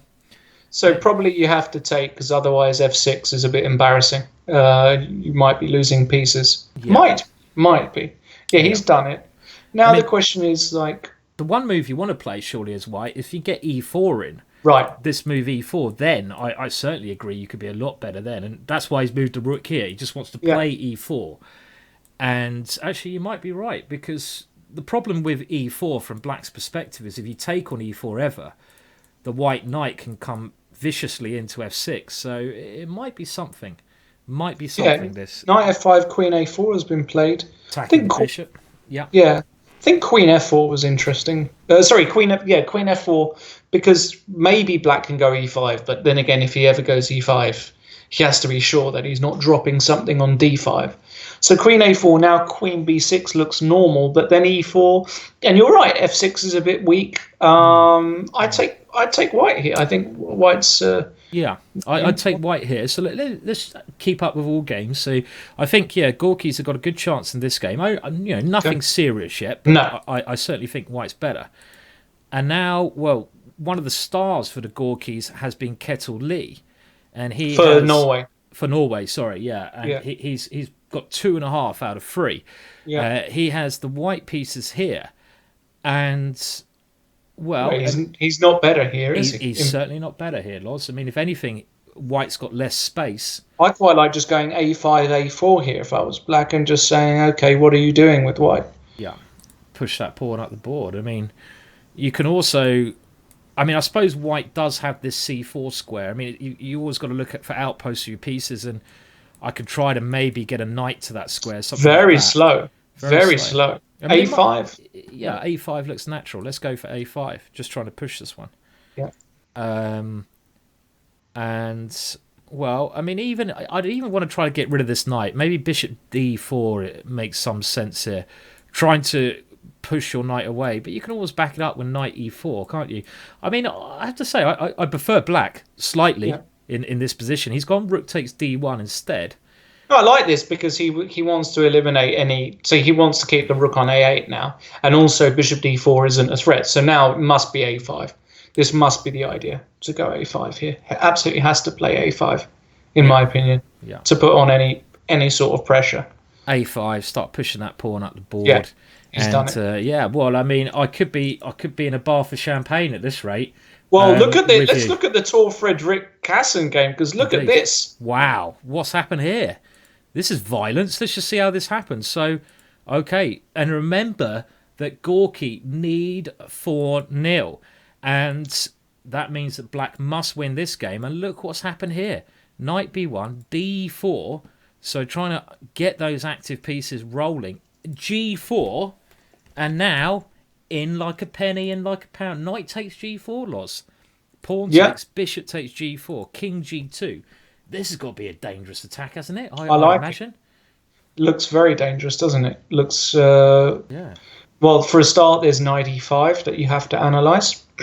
There's queen F6. Looks so scary, this position. It looks terrifying. Isn't there also bishop takes knight here? Because if you go here, for example, queen takes, I can float. You've got queen G5. Isn't that just winning? Isn't this just queen G5? Yeah, hold on. Bishop F3 might just be winning. Hold on. Just winning. This could be crushing. Bishop F3 is just over. Well, you might have to go king, but hang on a minute. If you're going to go king takes, you might as well. But then you've got knight E5 check again and queen G5. Do you know what's happened? Go on. White has offered a draw. That is the cheekiness of youth. That is. He's offered a draw. Is over. Bishop takes F3 is just... He's played it. Queen takes F3. He's played it? Oh, no, he hasn't played it yet. Oh, I'm excited there. He's considering the draw offer. Yeah. I mean, this is I think I'm getting a little bit more worried about this. Will I end up in a bar for champagne with Lawrence? Not in my worst nightmares. Hold on a second, because the Magnus game suddenly... Oh, don't tell me Magnus is worse. I think he's a bit worse. Oh, Because no. Dmitry Andreekin's got the 2 bishops. Oh, my word. I'll tell you what. Don't tell me I'm going to lose this bet to you, Loz. Oh, my words. Is there a chance this could be the most epic comeback in the history of chess? Could Magnus won't lose this position. I'm relying on you, Magnus. Nah, he's not going to lose. He's probably got the move c4, which is... Does he have the move c4? He can't. Well, he can play c4. His knight's so good here. Isn't he threatening knight takes f3? He is. That's cute. Let's just show that. Will see that. Yeah, I mean, let's just say you go rook d1 and you're not really paying attention. Then Magnus would unleash this nasty little beast, and that either wins the queen or gives a checkmate. So, for example, queen takes h2. Put that in your pipe and smoke it, sir. Or pawn takes and you lose your queen. So that's a bit cheeky. Magnus is going to do it. Maybe everyone else will lose, but Magnus is going to do it, Loz. He knows about the bet. I don't think white is better here. I don't think he's better here. Mate, you know, black's pieces are all got nice squares, haven't they? So he shouldn't be better. You know, I'm not sure, you know. I'm not sure. Yeah, I understand what you're saying, but I'm also a bit concerned that, if that pawn were on c6 and not on c5, I'd be very confident. But that c5 pawn, apart from being a bit vulnerable, gives a few squares for the white pieces. Yeah. You know, I'm not completely... Yeah, rook fd1. Ooh. So now he avoids... No, but now knight takes f3, you can just go queen takes. This is clear. Let's have a look. So if you take here, queen takes, you have to play check here, king f1 here.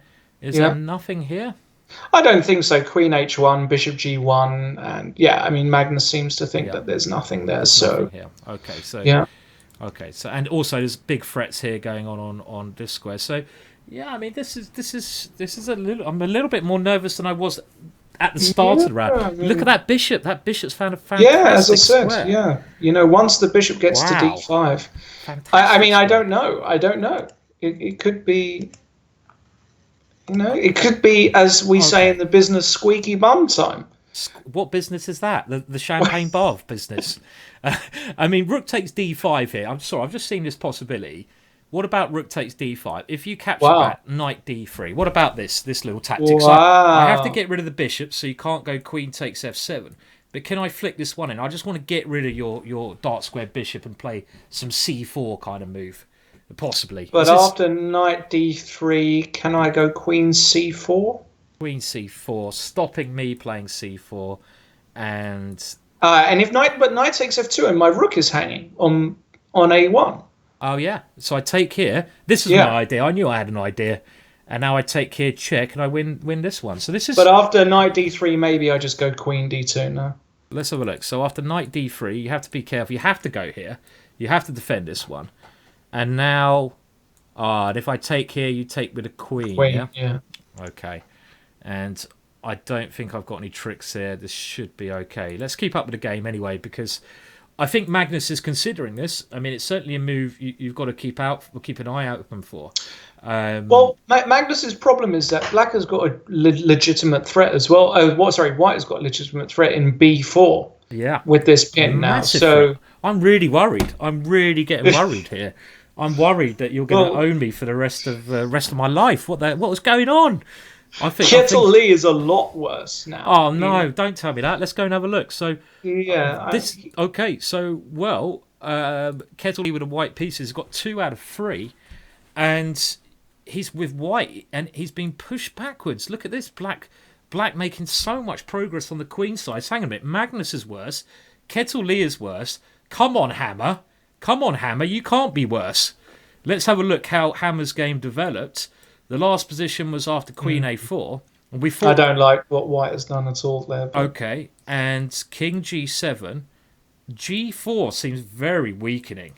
That's the kind of move. Well, I suppose why didn't he go? Maybe he wanted to go rook d6, but he forgot about queen takes b2. Is that his idea? Because knight d6 now. Oh no, he wins an exchange. Yeah, right. Because a8 is on pre as well. Oh right? My words! What's happening here? So hang on a minute. Come on, young Norwegian. He didn't take on f3. No, he didn't take on f3. That would have ended things. Yeah, I mean let's just check that one. We had this position here, And we were thinking after king g2, well, black played queen f6, maybe being thrown by the draw offer, but bishop takes f3 looked to be just winning here, because if you take with a queen, there's queen g5 check, and, well, I mean, worst case scenario, you have to move your king to h3. But even this is mating, isn't it? I can go queen h6 or rook comes around. So had black played this, you'd have to go king takes, but then queen g5, and I'm going to be mating your king somehow here. You can't play the king on f3. So is this going to be the saviour? This young Norwegian's on... It's not, because he's in trouble here as well. Hang a minute, Norway losing on every board.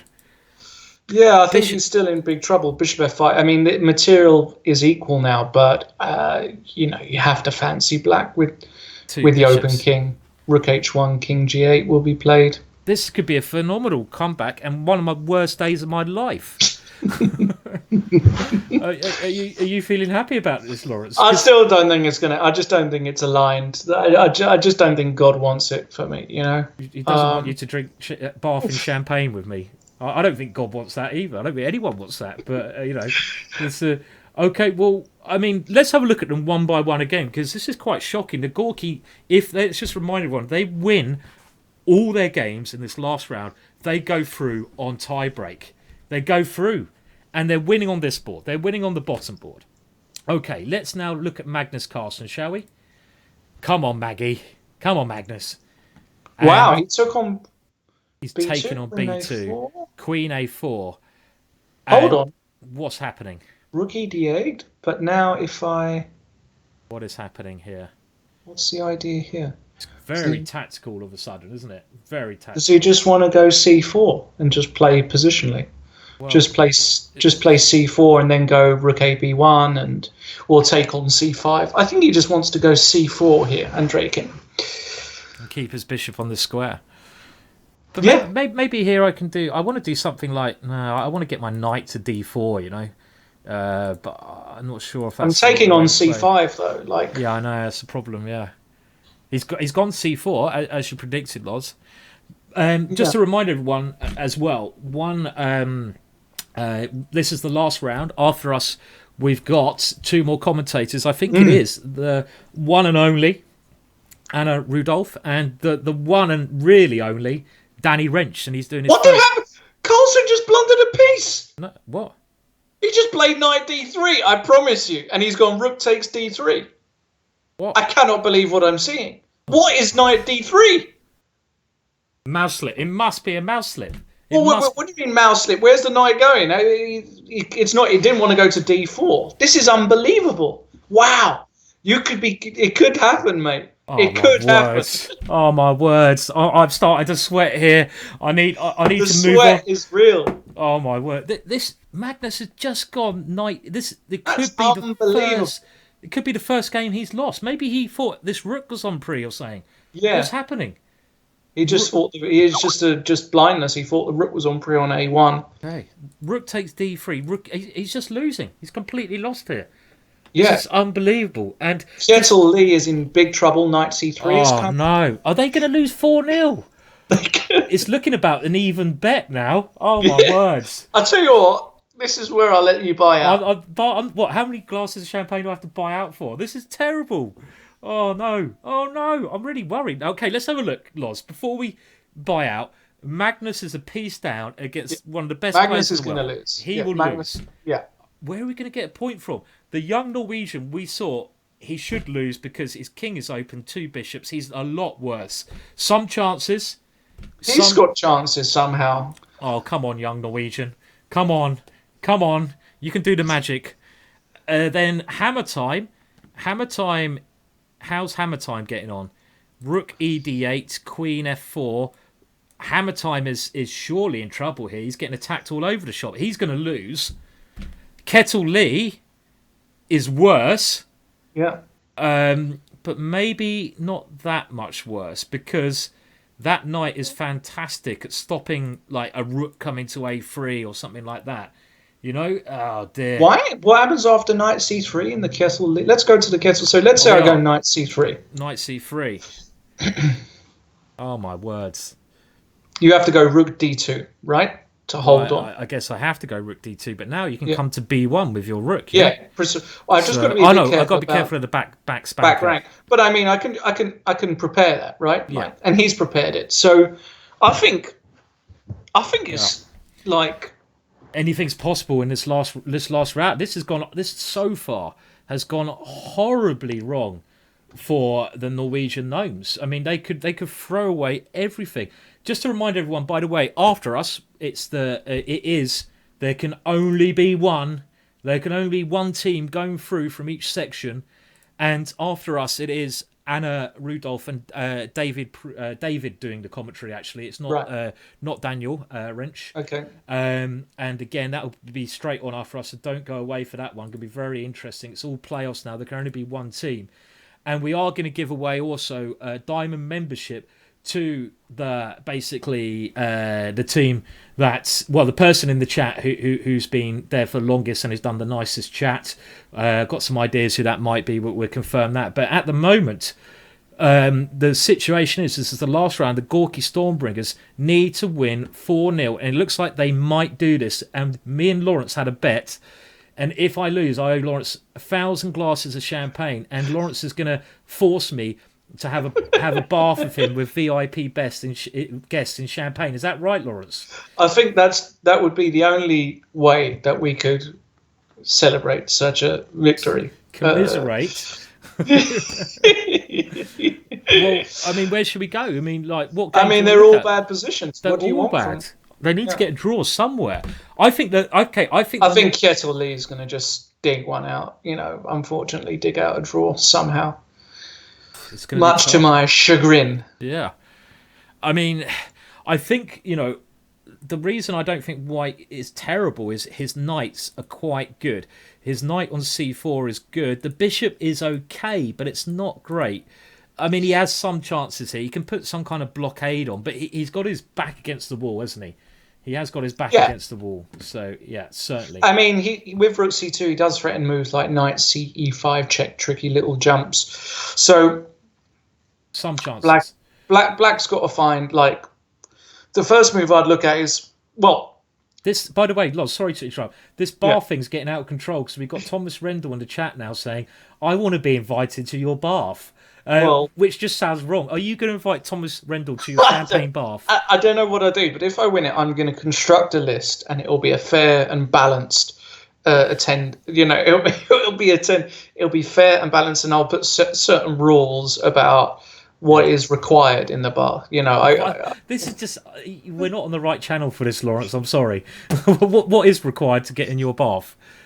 Well, I mean, I'm just thinking about attire. Is it going to be a fully fledged? Maybe not a bath, maybe a jacuzzi. A champagne jacuzzi would be better. So, but let's face it, Carlsen is dead.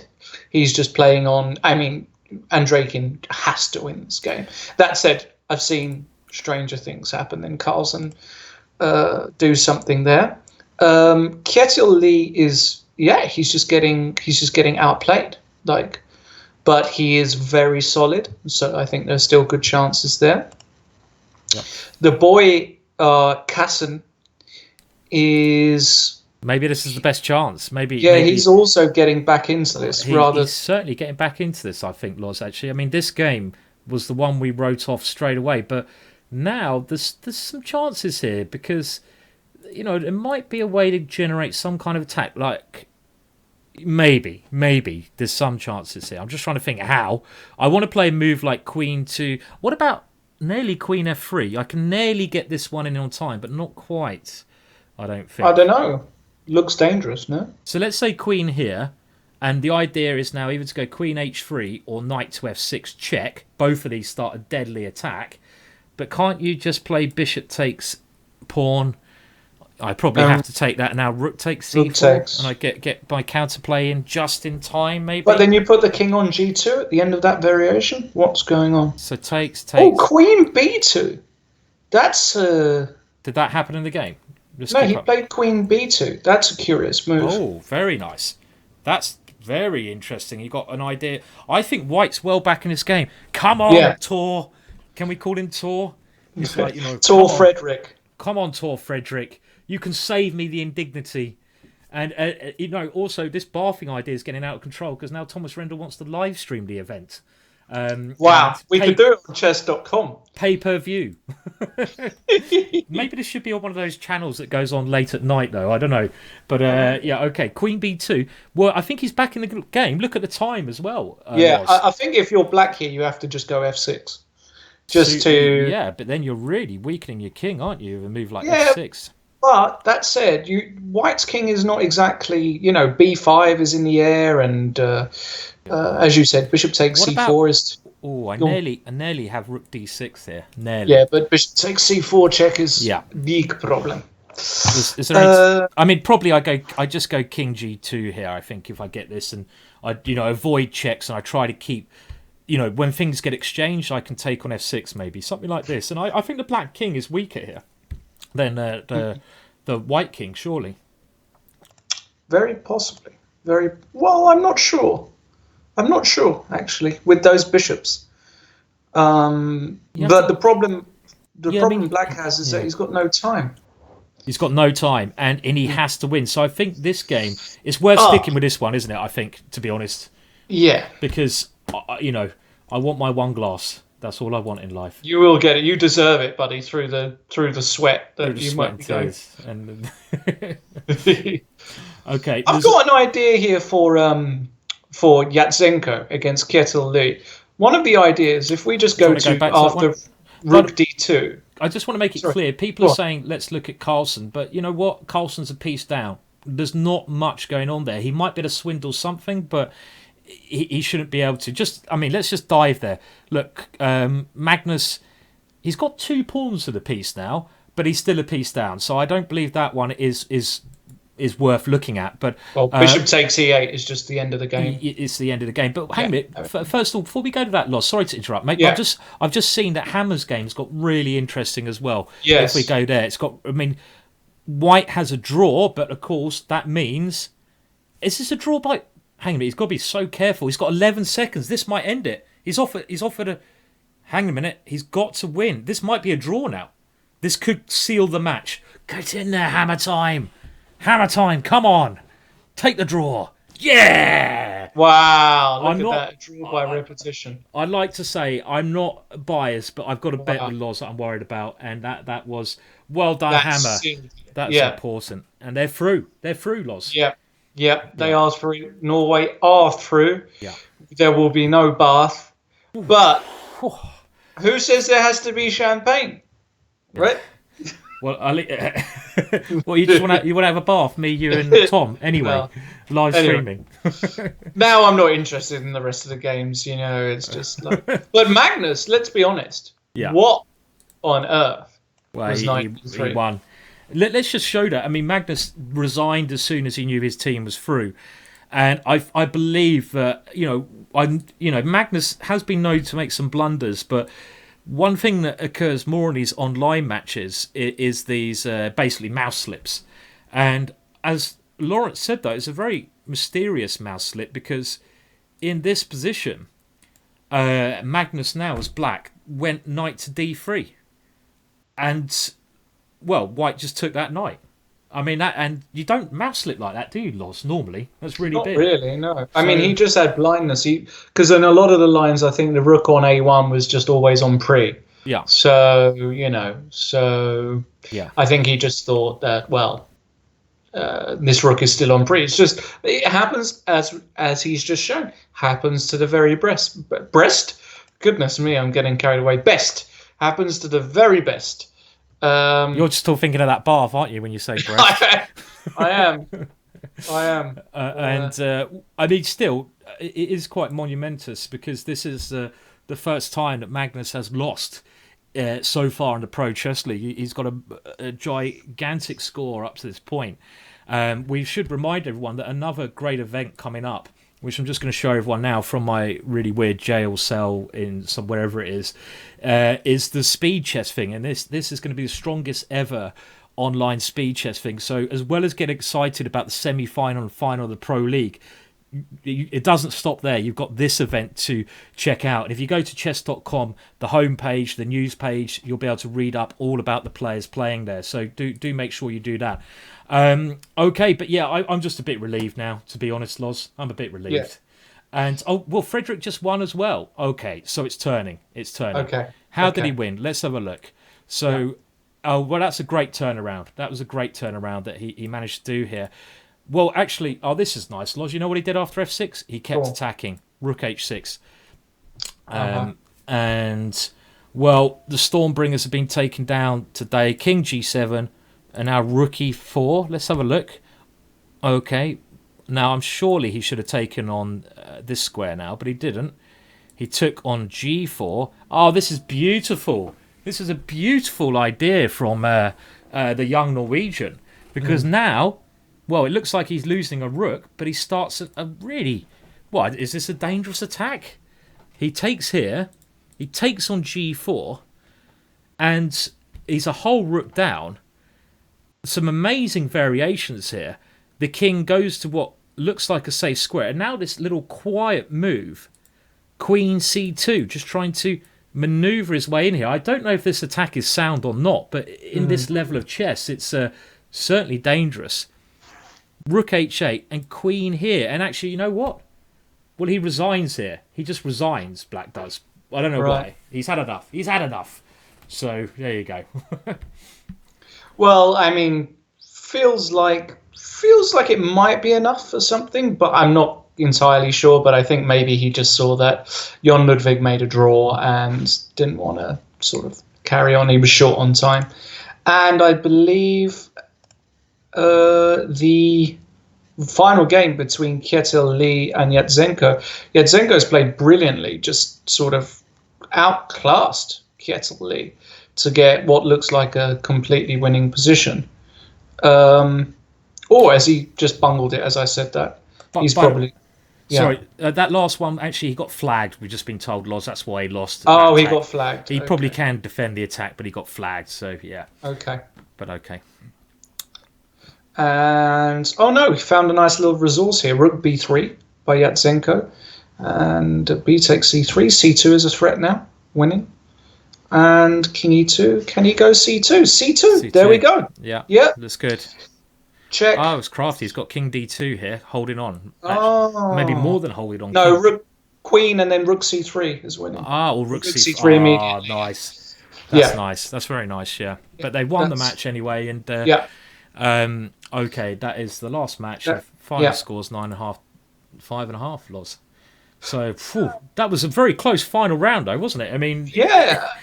I mean, there were moments there I could feel that you were getting very nervous, and I was certainly getting very nervous there. I'm going to happily oblige to invite you to a lovely glass of bubbly Sounds the next brilliant, time Ross. I see you. Well, we're working on something new, aren't we? We're doing the Full English Breakfast, which is a podcast. We are. And if anyone wants to check that out, it's me and Loz doing a podcast. So maybe we'll toast that at some point.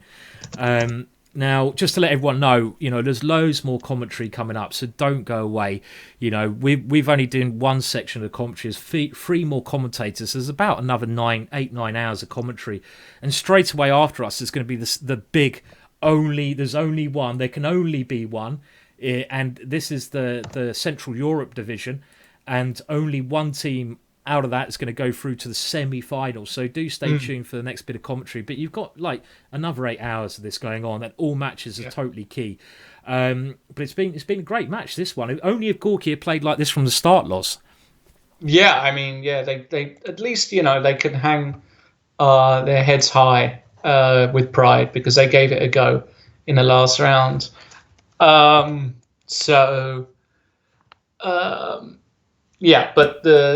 the Norway Gnomes came through, and they're going to be in the semis, and really look forward to that one. But it's been fun today, right?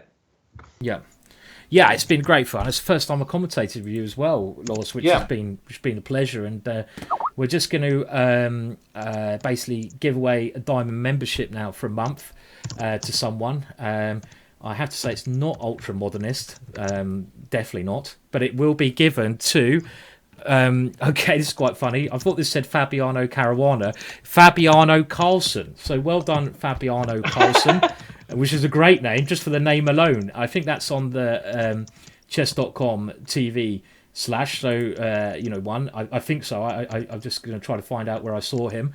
And Fabiano Carlsen, you have one diamond membership, and there's be plenty more diamond membership to. Okay, here we go. Well, I see he has popped up, Fabiano Carlsen. So well done. You've got your diamond membership. Do stay on here. We'll get it crossed to you. And it's been a great match. I mean, I think if Gorky had played that like they did in the last round, they could have been a different story. And Norway through to the semis, Loz.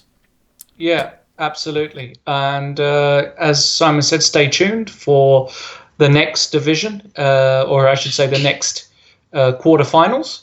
And it's been a lot of fun, mate. So hopefully we'll be doing this again soon. And make sure you follow, as Simon said, our own podcast, the Full English Breakfast, at the FEB Show, or go to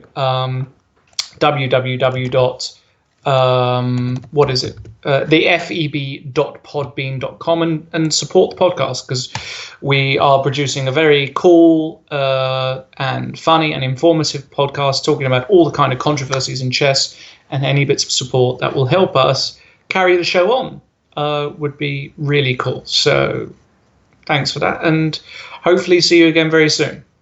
Certainly. And just one last thing. Prizes, massive prizes in this competition. The Norway Gnomes are the first team to guarantee themselves a place in the semis, guarantee $3,000, because Magnus Carlsen needs to get a new computer. He needs the money. That's what we've heard. So he's got enough money to get himself a computer now.